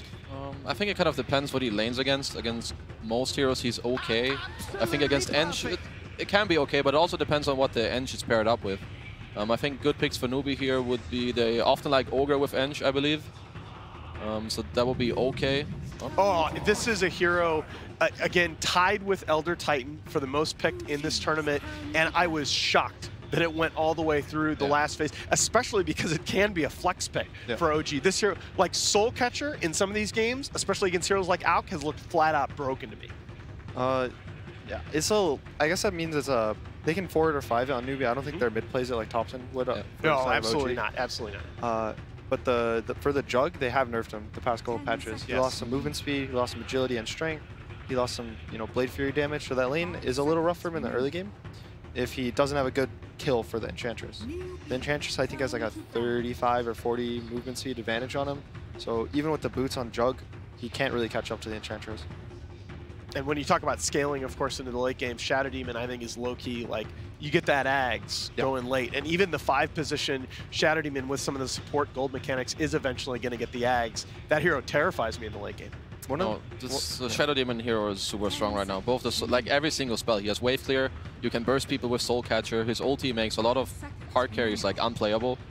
And then obviously he has a save as well. Like the hero just feels very strong right now. I think one of the coolest things with this pick in this draft is that it's going to purge the Empower from the Jug in the team fight permanently. So it's like if he runs it with Empower, he's going to get purged, and for the next 8 seconds, he's going to lose 50% of his damage. And it is, just to mention for some of our newer viewers, that's kind of a unique mechanic. It is a continuously applied purge. So not only do you get rid of the Empower, but that Empower cannot then be recast on that Juggernaut throughout the duration of the SD ulti. I think he also can't get phase boots, and then he can't get the drums if it's early game. So a lot of the Jugs things this game are already going to be a little bad against the Shadow Demon. Absolutely. And you guys mentioned Wave Clear, by the way. We talked about in our panel the Bristleback having so much free space in the last game to farm the jungle. That is predicated. A lot of the teams in this tournament, you have to have Wave Clear from your supports or your 3 position to be able to support those cores going and farming neutrals. This is one of the big unique picks from OG. They have run this tree at the off-lane position. They've run this in the hands of Seb. I know that they like Treant against Enchantress specifically. I know that, I mean, Ench has problems taking towers for the most part. She kind of needs another hero to help with it. And Enchantress, she kind of needs to take this enemy safe lane tower kind of early on. And then her best rotation is to defend your own safe lane tower. But if you have this Treant, you have a very high chance of just delaying these tower pushes, and then suddenly this Enchantress kind of just gets locked in one place. She keeps trying to push this tower. I think it also opens their draft. If they want to put the tree in the off lane, if it's a good off lane, he can maybe sustain the lane there. And then this Magnus can go tri-lane bot with the Jug. If they get another stun, maybe. We've seen, I think, Witch Doctors with Jug, Rubik, stuff like that. Some 5, maybe even an Ogre here. You know, a stun into skewer into spin is a kill on a hero usually. I think that's a really good point. When you talk about playing against heroes like Enchantress, you have to have some flexibility to dodge those lane combinations. Speaking of flex picks, this Earthshaker, not completely out of the question, could be core. Probably in the hands of MSS, given that it's Newbie with the Enchantress bumped up to the 3 position. I believe it's been played in all 4 different roles this tournament. Yes, you are correct, It's been played mostly as a 4. Yep. I know Mid One played it mid in a Secret Series, and then Miracle played it carry. And it's been an offlaner as well. Yeah, so yeah, this hero is, again, the burst damage potential, the control, long range initiation. You know, it's been true for so many TIs now. This is a hero that seems to always come back at this point in the season. Yeah, it gives you team fight, it gives you stuns. These kind of things are really good when there's high pressure. When there's a lot of pressure in your team to kind of make a move, if you're worried about like late game or team fights, you might walk up a high ground you won't. Or you might try to push a tower you don't need to. Or you might try to end the game, you don't need to. And this big like team fight ultimates, these big stunners, you know, when you catch a hero out, it kind of, you know, slows the game down, shuts the game down, and then you can kind of turn the game. And the Chinese crowd, of course, getting in on one of our favorite pastimes from last year is Earthshaker banging the drum on the main stage. Yeah, I think that was one of my favorite moments in Vancouver, as well as Ogre, of course. Claps, yeah. Yeah. Easy clap. We haven't seen much Ogre, I believe, in the main stage, have we? Not compared to group stages, which is really odd. Again, a hero that it's been played mostly as core in this tournament, a hero that relieves that economic pressure with the multicast Midas. So one of the interesting things I think is that in the group stage at the start, a lot of people were going a lot of armor items. Right. And now people are going more towards magical and these team fight spells a little more than in the group stage.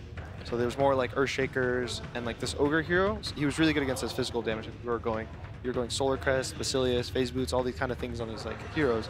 And now that a lot more heroes are magic based, Ogre's kind of fallen out. This like 8 armor, you know, 700 HP level 1 hero isn't really great anymore.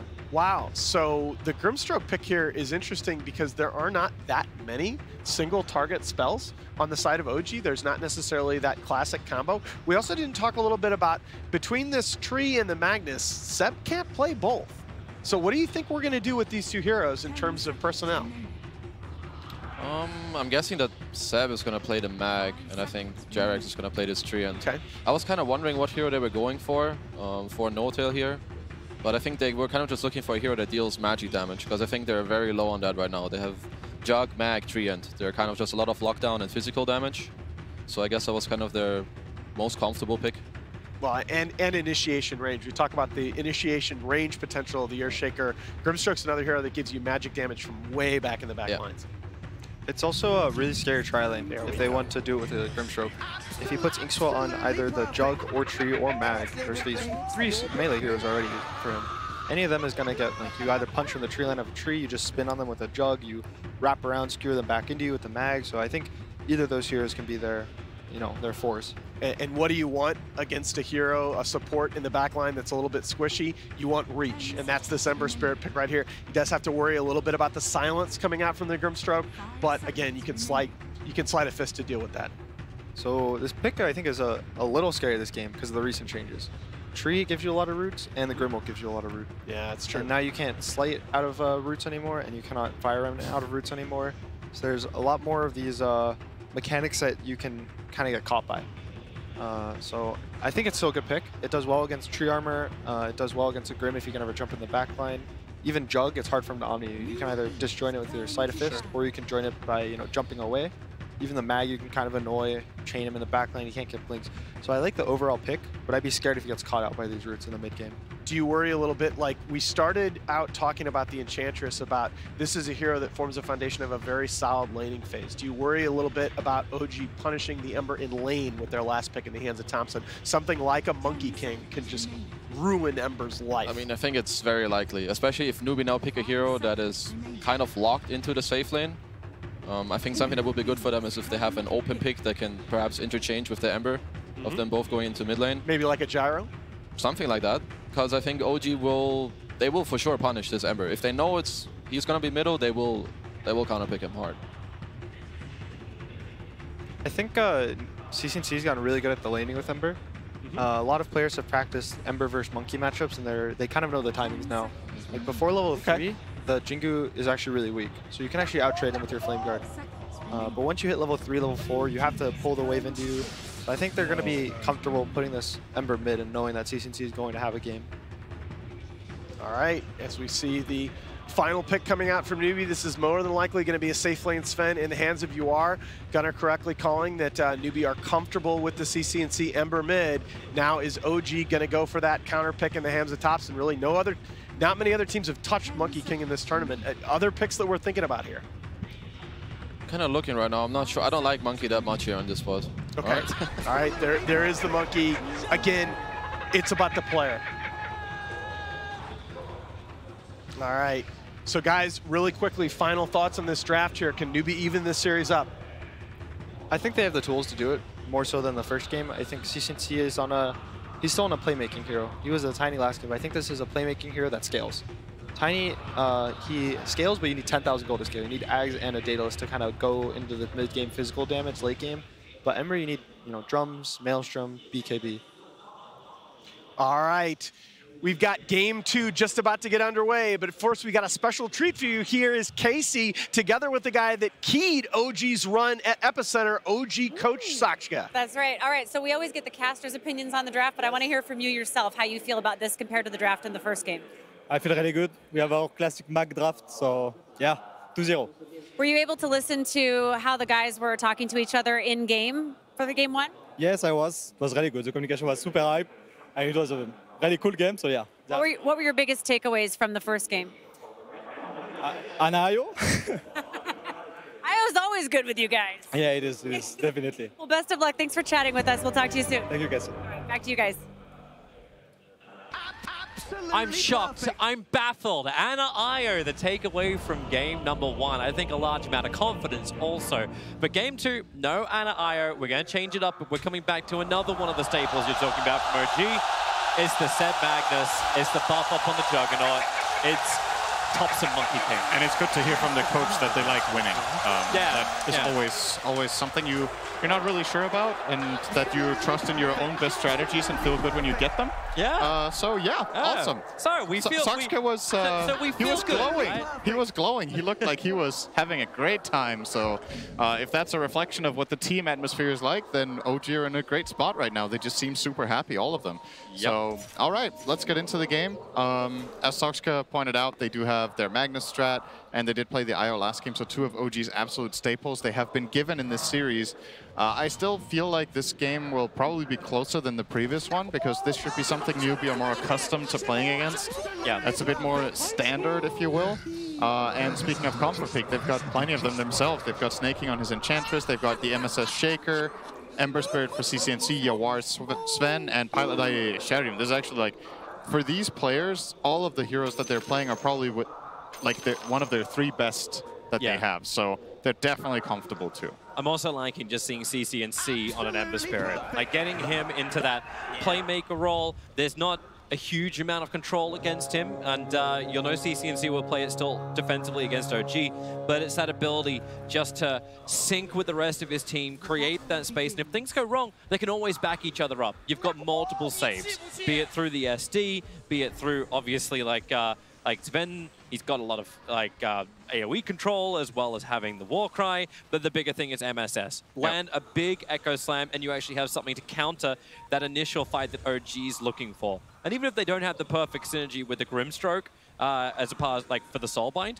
you still have that Inkswell. Fantastic with the Jug early on, but it works beautifully if Mag's able to get a big combination too. And there's one thing, I don't know if they talked about this on the panel, but there's one thing about Shadow Demon against Magnus that's really interesting. If you Demonic Purge the Jugger, he can't get empowered for the whole duration. And that means if you enter a team fight and you manage to Demonic Purge the Jugger before he gets his ulti off, you have this 8-second span. Is it 8 or 7? 7? Yeah, 7. You have the 7-second span where Jugger's damage is way less significant. If you can get off to a good start that way in a fight, that could pay off big time.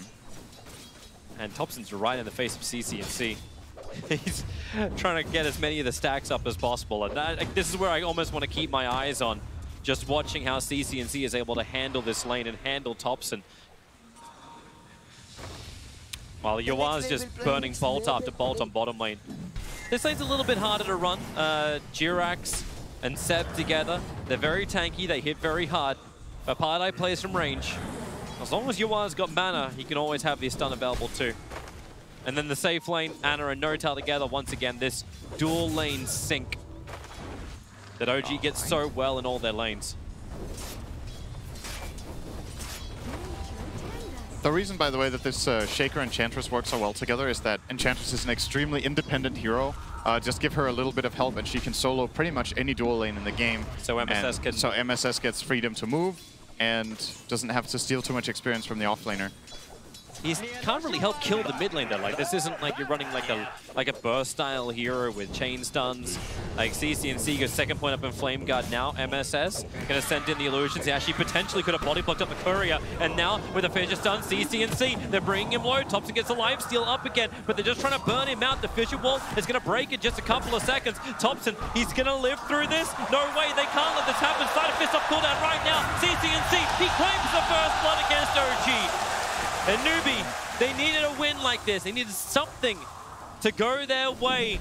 One game down, and that's a good start, but it's just the start. And that was a super close call, too. They almost couldn't kill him, even with a full duration Flame Guard being on top of him. Wow, that's a lot of damage from Yawa into Jirax. Pylite dies, already got the poison stacks up. Jirax will go invis quickly.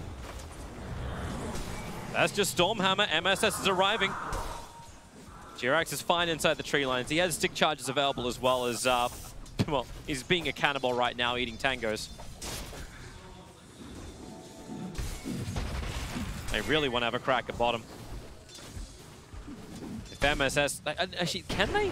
There's no mana on Sven. He doesn't have a stun available. CCNC. And CCNC, for all that great work he does, he's still playing against Thompson.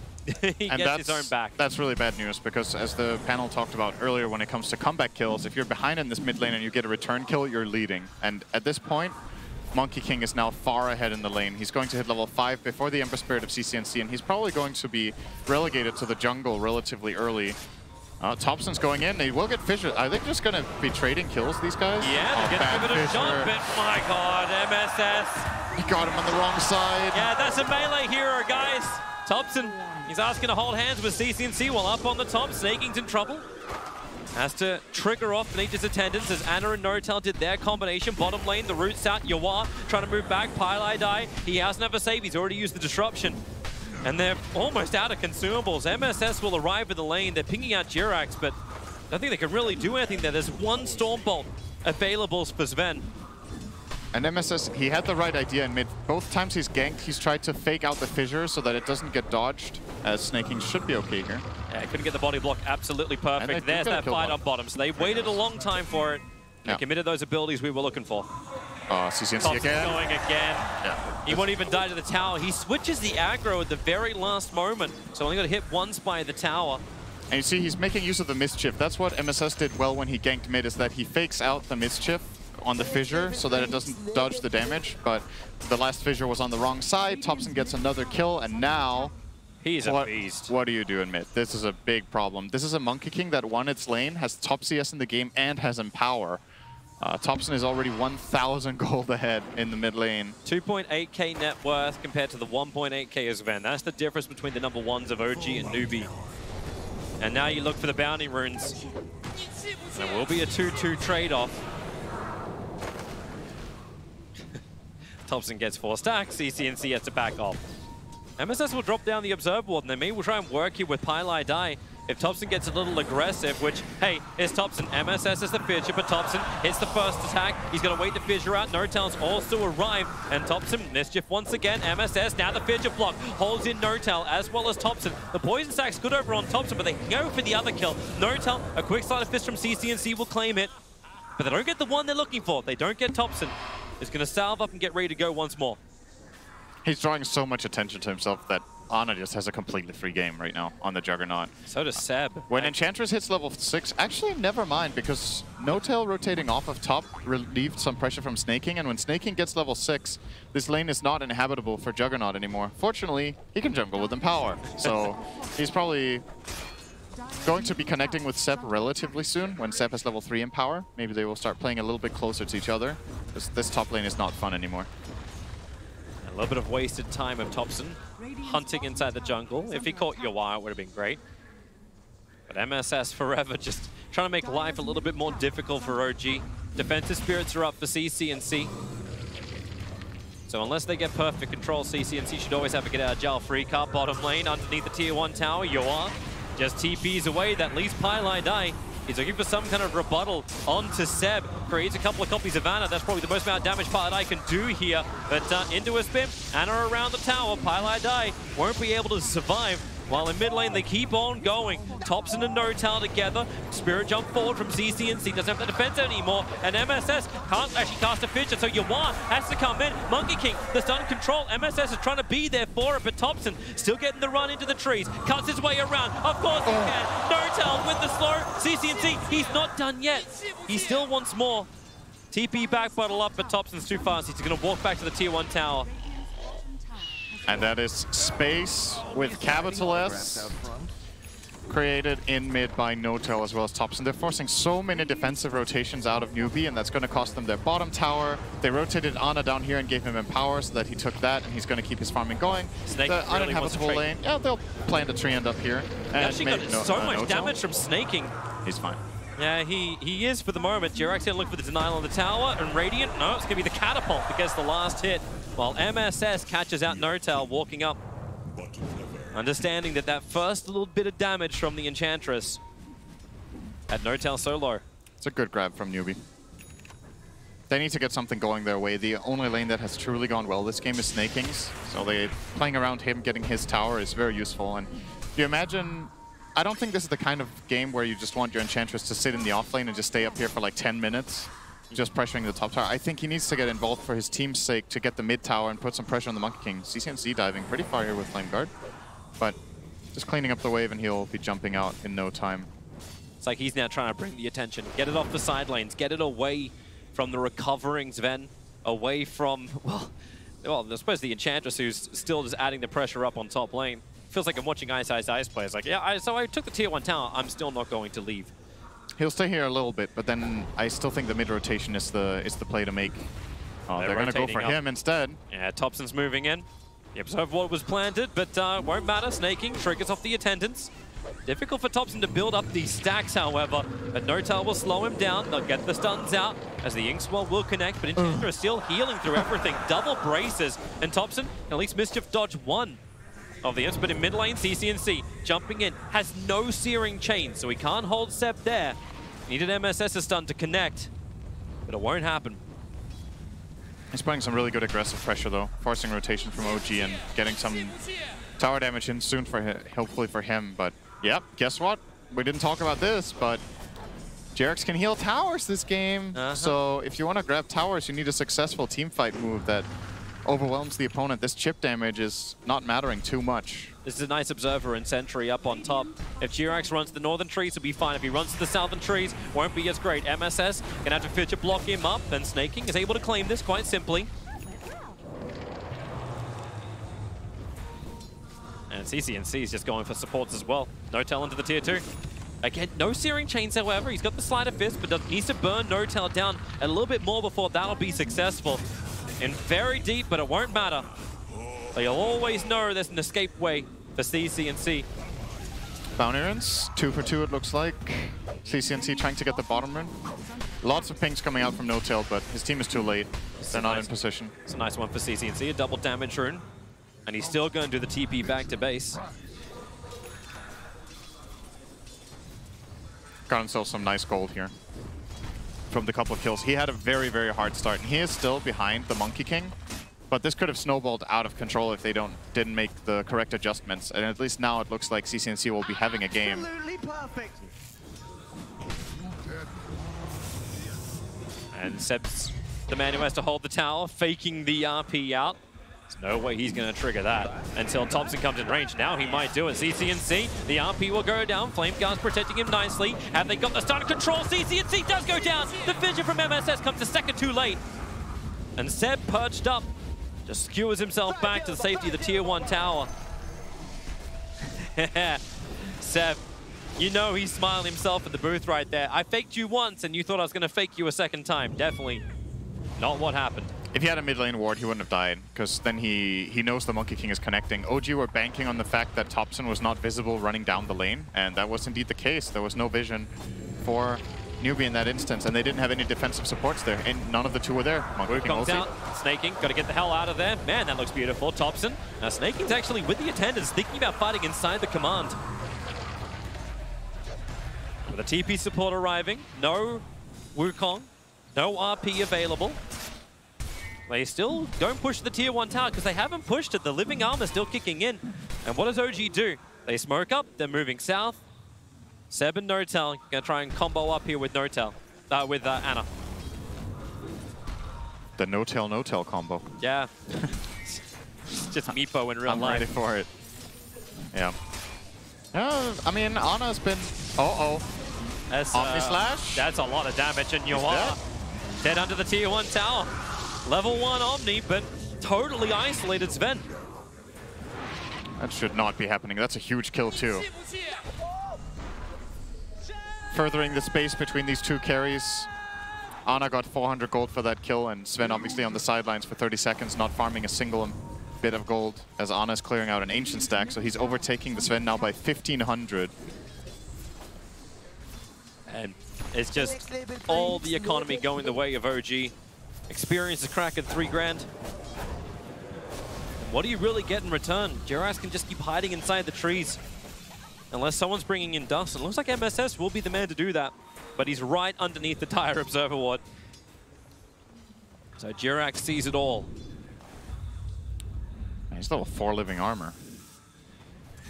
Level 8 on the Treant. There's been so much space created for multiple heroes, really, in OG's lineup. It's not just the Jugger that's enjoying some freedom. The Treant getting freed up and getting all this farm to working toward a Meteor Hammer, getting the 4 levels in armor to protect towers. Really, Seb? Drops the Legion loser, baits out once again, fakes the RP. And CCNC just looking for some early harassment, but he's realizing that tower, all the hard work he did before, it's all gone to waste. And that's the logic of playing this Treant and Magnus together, right? There's multiple synergies. One is Mag wants to play slow, so he needs his map protected while you're farming up. You have the Treant protectors to keep the towers alive. And the other thing is, well, you've got the living armor and empower for your carry, so you make your carry really strong. Jerax is in trouble top, but it's going to overgrowth, run away. Once again, just making space for OG to hit that timing later. Amber scouts out Notel. RP is back off cooldown for Seb. They're really waiting out this mid. Thompson will move over too. Buffed up by the Empower, ready to fight. ES hides in the tree line. Thompson jumps in. Now ES gets the double stun and space to move back, pick up the regeneration rune. Snaking, however, caught and pushed back to the other side of the fissure. You can't attend that position.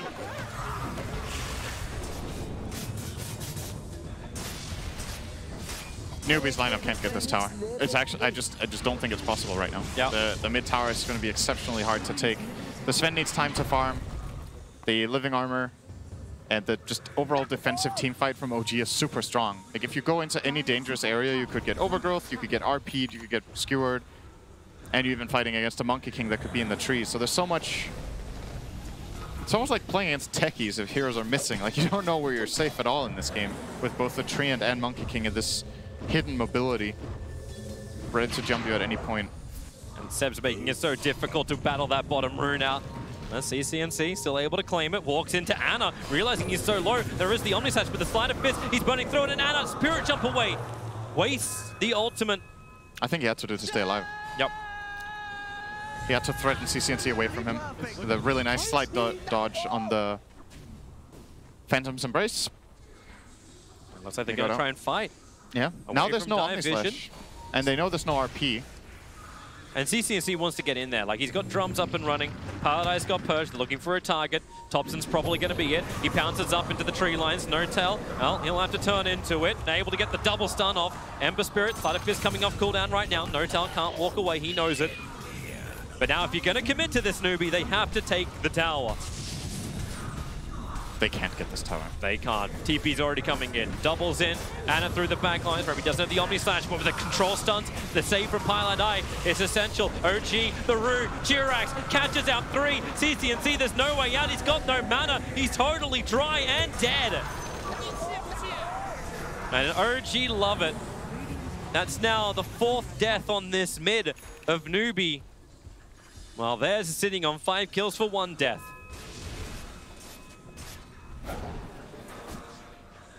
And the game, OG will just continue playing at the same pace. Oh, Disruption. Seb still got the rune. He did. And now Pilot Eye's dead because he used Disruption. Yeah. Actually, almost looked like Seb grabbed that while he was inside the Disruption. Anna looking for his own kill. Stun onto the Enchantress. Anna knows he's got the level 4 spin. It's the damage that doesn't care about physically attacking in, while Seb hiding under the Invis rune.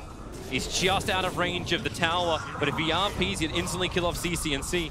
But he's playing the max range of that tower's detection.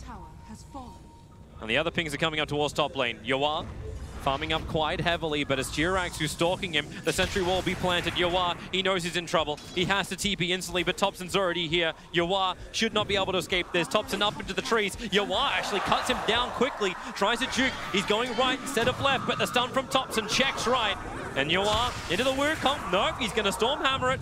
Cancel that one, but now Seb, man, they just want to burn ultimates. Dropping the RP, bringing down Yawar. And maybe now Newbie go for the tier 1 tower. Nope, denied again.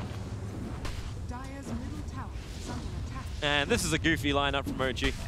They're everywhere. Yeah, you've got to try as Newbie in this situation to set up a team fight with Shaker being successful, but he went for the mana boots, which makes his big Blink Dagger build up a lot slower. And because of that, Newbie, their options of setting up those fights in the first place are pretty weak, right? If you can't force the enemy team to defend very easily because you don't have pushing power, they can kind of take it slow, farm camps, play the map, and then, oh, top lane at CCNC. They're going again, but defensive. Spirit gets him out. Not sure what Thompson was expecting. It's like a snort. Man, this guy runs away from me. I'll be signing autographs out front. Maybe later today you will, Thompson.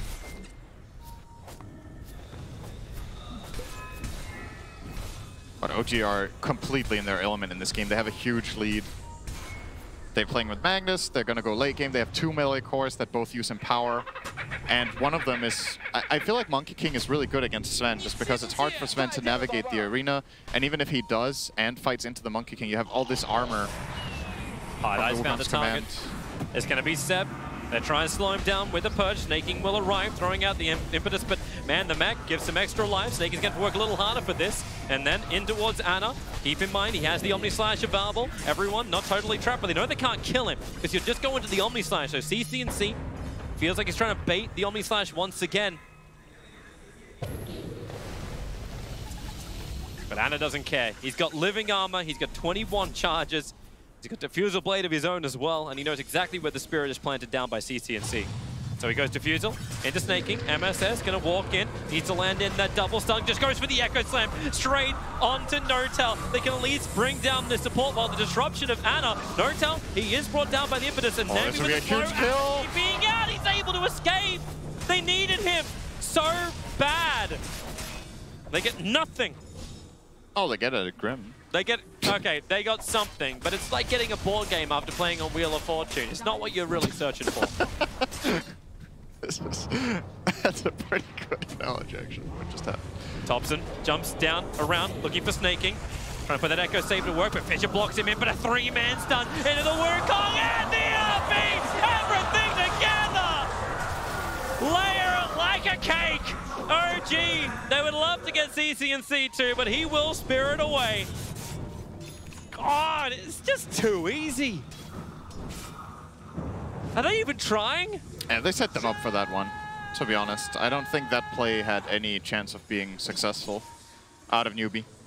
But it's so easy for us to say, right? Because they're probably feeling a bit desperate too. They're like, if we don't make any plays, we lose, and if we make plays, we lose. So it's like we need to try something. Something has to happen, but I just don't think it's possible without the Sven. You probably have to wait for this guy's timing to get something done. RP and Wukong's down. MSS is coming over. CCNC is going to have a look in the pit. They see the status of Roshan.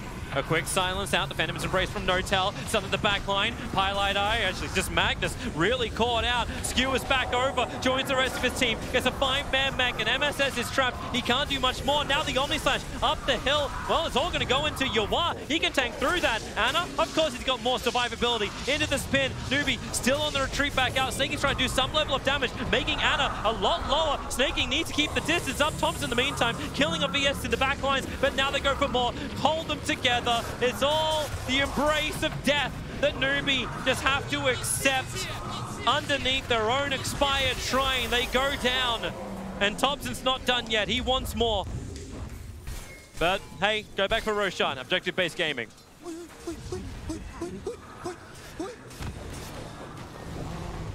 And OG are making it look easy. It's not as easy as it looks. But strategically, I feel like they've really got control of the game, and there's so much in this game that depends on tempo. That's how every Magnus game is. It's can you get those 2 towers so that the enemy can't farm their jungle safely with Empower? Can you counter the core that is getting the Empower in the first place? And Newbie's tempo, when you look at their lineup, it comes from mid. CCNC needs to have a good game for things to happen here, and he didn't. So now they have to wait for Sven to have a good game, which he also isn't having. So it's a lot of waiting. It's a lot of hard fights to take. They have to get the farm into MSS. 100 gold for the Blink Dagger. Yep. Then maybe they stand a chance. BKB set for Yawar. Like, if these things are up, then there's a possibility. But there's also a possibility Thompson can just initiate in on whoever the hell he wants to as well. Takes the tier 2 tower. Has the Aghanim's Echo Saber build. Putting it to use here. Yeah, straight to the Wukongs. SD's coming over. Needs to get the defensive disruption over on Snaking. Purges Thompson instead. CCNC thinks about having a play. Thompson's on the edge of the tree and leaps away to safety. Forces rotation again. Yep. CCNC just bouncing around the lanes. OG just have complete map control. Even though Newbie have wards out, it feels like they can't use the wards to get a fight going their way. And OG, okay. They're just gonna go high ground. They don't have Aegis. You got Thompson with an Aegis Immortal, so hey, just go for it. What am I talking about? They have an Aegis. Fisher catching out on 3. MSS still waiting for the perfect blink. Echo! There he goes! Only breaks the Aegis Immortal, but hey, it's something. You'll take it. But Jirax, he's into the back lines. They see him now over in the trees. He sees so much too. Snaking, still trying to be that front liner for the team. Watch those buybacks if it's going to be possible to stun on Magnus. Actually cancelling off the RP, so he can't get it off, but there's no buybacks available for the 2 Newbie deaths. And they need Snaking to have that bigger damage, so then Yawar and CCNC. Time to step up for the BKB. It's worn off, and it goes back to the fight with the defusal. They're purging on Thompson. Maybe with the damage from CCNC, they can actually get a little bit more out of this. Sleight of fist. Finally, Thompson's streak will be ended. Jirax is low as well. CCNC, we get back-to-back kills. Anna, Searing chained up. Paradise, what else have you got? Another slide. It's getting rid of the creep wave. At least they're keeping their racks alive here, Newbie. But they won't get much more. A great sleight of fist dodge, just dodging the ink swell of Anna. The tier 3 tower is still taken. OG, it wasn't the perfect fight from them. You got a side of fist searing. Oh, and the trees. Not quite right, but... For a second there, I thought Anna was maybe going to stop his TP and try to turn that. CCNC was super low on mana, but... You wouldn't put it past him. They got out there. No, I wouldn't have been too surprised, but yeah. Newbie, they do defend. That was honestly a really good hold by countering out the Magnus RP, not allowing it to come off this fissure. And, well, not this one, the next one. That's the Aegis. OG are going to reset. And then they decide to go in. And they're going in here without Wukong's command and without the Aegis that they just lost. And they forced an Echo out with that. And this Stormhammer, it's kind of lucky. He's actually skewing into the Stormhammer, so they get the time to react and get the fissure off. And that's the defense. You see the ability for Yawar to actually stand in the protection of the BKB, but after that it's just so hard. Anna coming up. Well, I think OG have marked this territory. Anna will be Fisher blocked in. Thompson, however, he doesn't care. Yawar has to BKB. such pressure and maneuverability. The draft battle was like, well, you know what? I don't really like the monkey here, but it doesn't matter when Thompson's playing it. You pick it for the player. And my God, has he shined on this hero. He even gave away the death in the mid lane. Then after that, it's like, no, you had something, but now you have nothing. Oh, the death ended up favoring him because he got a kill right after, right? If he the moment he gets the solo kill on CCNC, the lane is a big win for him. Is that to say like intentional feed? That's not what I'm saying. Let's not go that far. That's not what it looked like. Blink Echo's off cooldown, but it's still only level 1 and... Pie's dead, I think. Yeah, it's a little bit problematic. Creates a disruption over on Jirax. Vijay tries to create some more space, and maybe they can get this kill into the tree and protect before he can get the overgrowth off. Able to do so, so Jirax is down. Thompson into the Wukong's command, but very much away from the rest of Newbie as they just wait out the Soulbind. Thompson doesn't want to leave just yet. CCNC, who's his target? Anna into the Omnislash, but the Yule Scepter is wasting all of it. The RP will catch out CCNC, but defender disruption. Pilot Eye got it off just in time with the Inkswell, the Sun Control, maybe with the Stormhammer. Yawar, it's time to go big or go home. He's looking for the cleave damage, but Anna, he closed the distance over on Snaking. Yawar, everyone's just delta split. They can't catch him out. He gets rooted to the ground. And the buybacks that came in from Newbie, they want to fight around the shrines, but now it's going to be Pilot Die falling. Thompson's gone after MSS for a triple kill from him, and it'll be Anna who'll claim the life in a double kill against Pilot Die. And Seb, he's also looking for his own fight. Everyone's having their own engagements. CCNC trying to bring down Seb. It won't be enough though. The Yule Scepter up. My bad indeed. Skewers to it. Great side of fist. CCNC is actually going to claim that life. But they're hunting. Diffusal Blade. Spirit defensively up and back with the sleight of fist searing chains. He's just trying to play the game until he's got his TP buff cooldown in 5 seconds time. Fortification will stop OG from instantly assaulting the base. And Newbie, they're playing scrappy, but they're playing still. OG's fights are so good. The way they're positioning their heroes, the way they're playing off each other, using cooldowns correctly. Even though the Thompson Wukong command isn't that good there, it creates so much space and so much time for the rest of the team to be set up for success. And they just keep weaving in and out, not stacking on top of each other. Until the Sven Stormhammer in the end, there was like no opportunity really presented for Newbie in that fight. And a nice detail from CCNC on the way out there. At least they have that going for them, which is nice, but it's a very minor consolation prize to have your mid-hero survive and get 1 kill there. This is just one of those games where you've got to kind of remain optimistic for both sides. So let's have a look at this once again. So Pilot Eye, it all starts with him being initiated on, but they catch out Jirax at the beginning. And you feel like maybe you didn't have to expend too much. The Wukongs didn't really catch anybody, and the Soulbind waited out, yet still they have enough to keep the fight going. The Treant bought back and reconnected with the fight. He has living armor for Thompson, keeping him that extra bit safe. They get the RP, which doesn't give them the kill because of a good defensive disruption, but that defensive disruption puts Pilot Eye in an awful position. Here we go again. Anna. MSS is wondering if there's extra help. He waited this out as long as possible. Anna can start the spin. The living arm will give some protection. Purge up as quick as they possibly can, but now the spin is going to wear off. CCNC still going to slide a fist and then just spirit away to safety because Thompson, in he comes with a jump down. Pilot Eye is instantly killed off. This is not a game when you want to be a support. With a war cry, they create a little bit of extra space. Snaking looking for his own damage. Is there that blink echo? They're waiting for it out as Anna already back into a spin. He's so safe with that healing ward.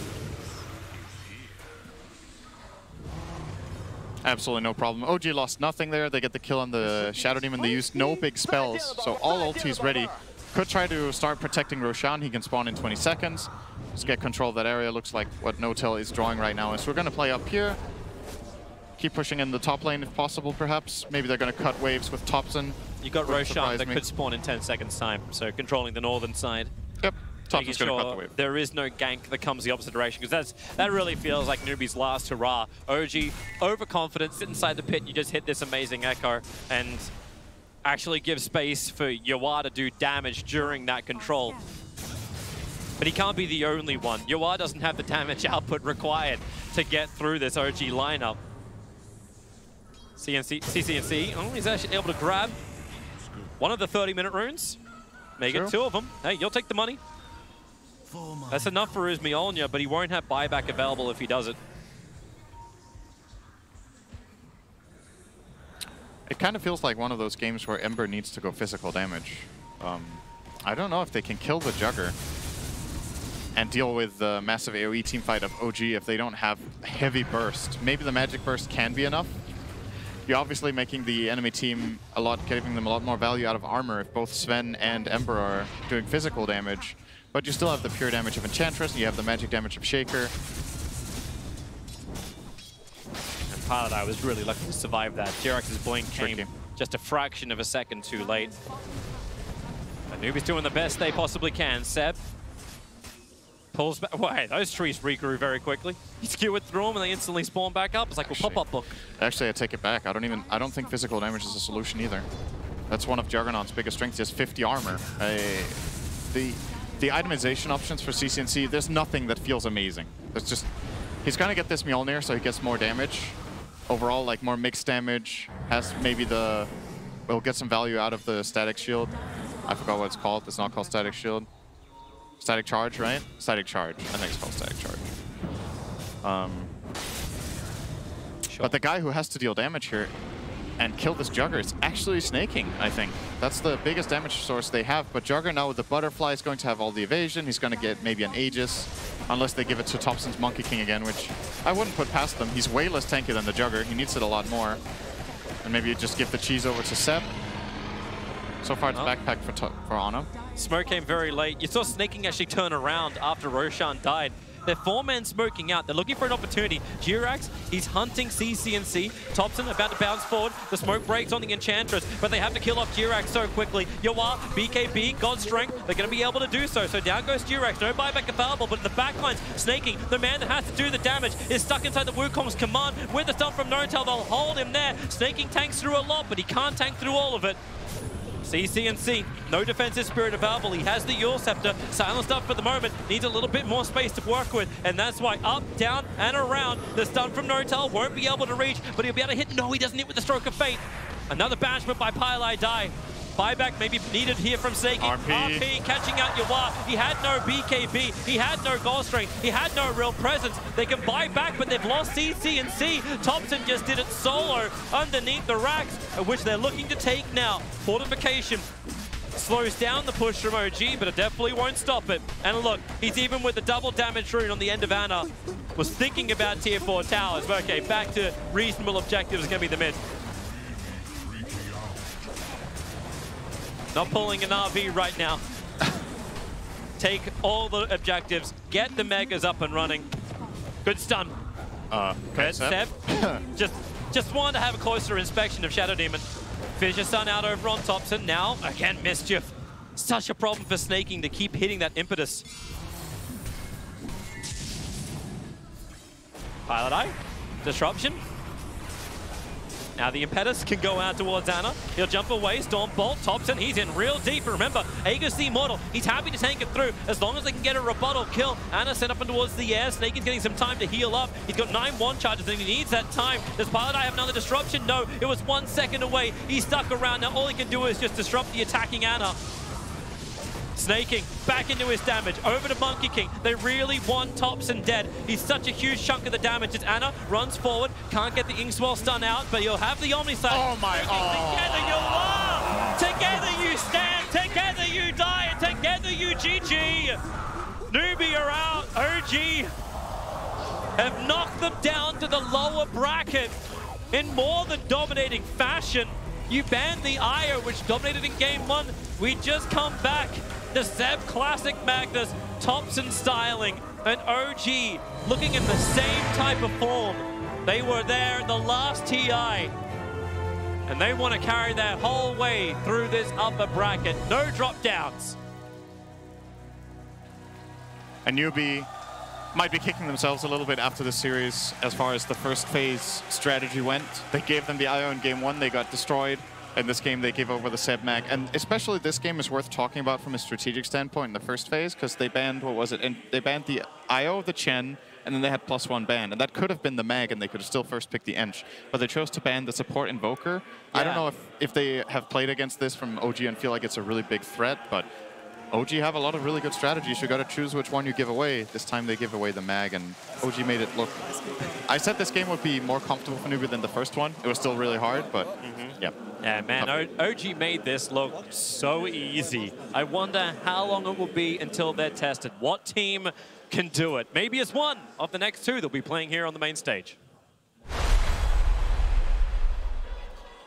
A 2-0 win then for OG Esports, 12 months on. Some things change and some things stay exactly the same, and that's exactly what we've had in this upper bracket. A repeat of last season's quarterfinal upper bracket, exactly the same result. OG cruising through, guaranteed top 6 position cap, and looking in imperious form as well. Oh, they just dominated this Newbie squad, man. And this is a team that, you know, looking through their DPC season, just wasn't that hot. Didn't expect them to be able to come in and just be able to easily get top 6. There was no hesitation there. That was just a clean 2-0. And I love that Cinderin pointed out. The OG has demonstrated so many strategies. That's the beauty of this team. They're super smart like that. You have to actually choose one of the things that they're super good with to give away, because you can't ban it all. Yeah, got too much, Grant, haven't they? They definitely do. They talked about the Seb Magnus, even the Tops and Monkey King, right? Some of the core players are saying this is like one of the worst core heroes in the game, and they just last pick it, and it completely dominates the entire game. Yeah, it does dominate the game. Brian, it's funny actually. Grant should mention the Thompson mode, because we were kind of admiring it, weren't we? We were looking at it, and he was doing some great stuff early game, and it's kind of, you made the point. They've got this switch, sure, at 15 to 20 minutes, but the reason they've got that switch is because of some of the stuff, the subtle stuff that they do early on. Which you're going to take us through a couple of these. We call them the Houdinis of OG. Absolutely. We got one from game 1 and one from game 2. And the first game, we got Ana early on in the game. There's a 4-man rotation, and this is your perspective. And it looks so simple almost when you watch it from the bird's eye view, where we all see exactly what's going on. And he manages to just draw all this attention to his lane and just escape scot-free. This is how you get that massive advantage. And we're going to pause right here, where you can see that Newbie loses vision of him for a split second. And he knows that all the abilities are going to be thrown in this specific area, and he jukes to the side to dodge everything. And that's what he's abusing, the Radiant Vision, such that he can escape these ganks narrowly. And we're going to see the exact same thing coming out from Thompson in game 2 of this series in the mid lane. 3-man rotation, forcing reactions to their lane. This is the bird's eye view once again. This looks like a simple ring around the trees. And then when we pause it from Newbie's perspective, they lose vision of him right up.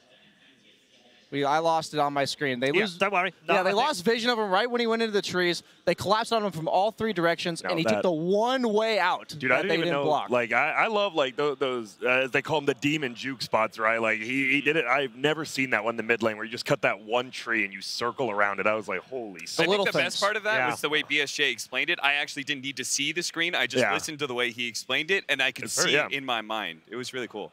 Yeah, and as I said, it's just one of the little things, Brian, isn't it, that they do in that early game. Just, you might even overlook them most of the time. You know, not even that significant, but it's not a coincidence. That kind of Houdini act happens almost every game for them on Ana it's or why they're up both. It's why they're even or up at 15 minutes, and suddenly they turn that into the lead they have. Newbie aren't a bad side, Cat, but they've been made to look pretty ordinary in this game. They're better than that, though, aren't they? No, they certainly are. It's just OG's an incredible team. Whether or not they have the confidence to be able to go through the lower bracket is going to be a good question for them. The mentality of this team and how far they can go after they've been knocked down. I mean, you heard MSS, and he's laughing around during the interview talking about, like, I'm surprised we even made top 8 because we were making so many mistakes.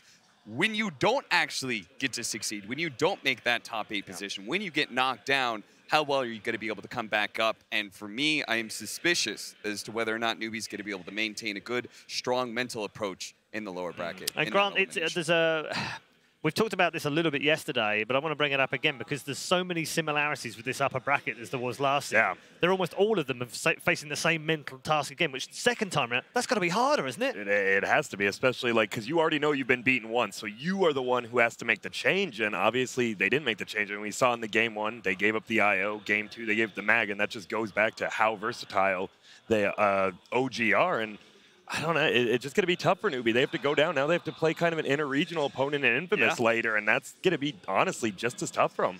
And OG marching on, Brian. Top 6 guaranteed. They seem to be playing with a kind of abandon, really. They just don't care about anything. They're enjoying life. They're enjoying the game. They're enjoying each other. You saw them smiling and laughing with each other. it's hard to imagine what could stop them other than themselves now. Yeah, I just love how they could pass the torch to any player. We saw last year at the TI Finals, Seb carrying Game 4, Anna carried Game 2, Thompson carried Game 1 here. Yeah. It doesn't matter. The strategies they have, some teams have kind of focused on one player being the all-star, but they just throw it in the hands of whoever is appropriate to carry that specific game. The best part for me is the storyline that continues as they move farther. They're going to match up against either Evil Geniuses, oh, that's a spicy one, or Team Secret. Please, you're making me too excited. Things need to be, we need to be rescued. Casey, help us out, please. Who have you got over there? I have Seb. Seb! Is that old now? Like, I should find something new. No, I don't think it's old. No? Like, I'm still enjoying it, actually. I was really proud of myself. I'm gonna seem pretty cool here. And then I thought, No, no, you are really cool right now. Well, You're being the coolest. Thank you, Seb. Yes, you're welcome. There is such a sense of comfort that it looks like you have. Like, you seem so comfortable as a team playing on the TI stage. We don't actually tend to see that with returning TI champs. A lot of times people come back and the pressure to repeat gets to be too much. How have you been able to kind of keep your wits about you as a team? I mean, it's kind of like home sweet home kind of thing. I think it's the most comfortable place, this booth, like on the TI main stage, where we feel the best. We don't feel as comfortable in scrims. We don't feel as comfortable in other tournaments. I don't know. It's just we had such memorable experiences in this setup. Like, you know, just the 5, the 6 of us. Like, it feels good. Like, once we're sitting there, we're like, finally, we're back here. You know, let's just play some OG Dota. It's nice. You've said in interviews with me and with other people before that you have such a trust of each other as teammates and that that's what helps you stay in the moment. How have you found that to be working for you here at TI? I mean, my teammates are the best in the world in every of their positions. So it's more than trust. Like, I have trust for them as teammates, but also as like human beings. I would trust them with daily life stuff. We just trust each other. So we're just close to each other's. So now we know that we're going to face adversity when it comes to this tournament, that it's going to be a very rough couple of weeks. And so then we're ready. This is when you need your friends close to you and you have to be close to them. And that's what's happening. And you have definitely been keeping people guessing. So I want to ask you more about that, but hopefully we'll have another chance to later. So best of luck to you guys. Thank you very much. We'll talk to you later, Seb. Back to you guys. Thank you very much. Yes, Seb there with Casey. We're just going to quickly wrap things up. Just a couple of words to summarize that last game, Cap. OG just looking dominant, and as Casey pointed out, they look very comfortable doing so. The nerves just do not seem to shake them, and TI is the place where everyone gets shaken up. Final thoughts, bro? Yeah, a couple words. Just ban IO, ban Mag, ban Amber, ban Monkey King, ban as many heroes as you can. Yep. Each time, Brian. I just say clinic. Like, Newbie's a good team. They didn't look like it. No, they did. They got made to look very ordinary, didn't they? Yep. Right, thanks very much, gents. Also, thanks to our draft panel. Time for us to move on here. I'm done for today, by the way. That was a very quick day for me. But you'll be in the capable hands of Rich when we come back. First of all,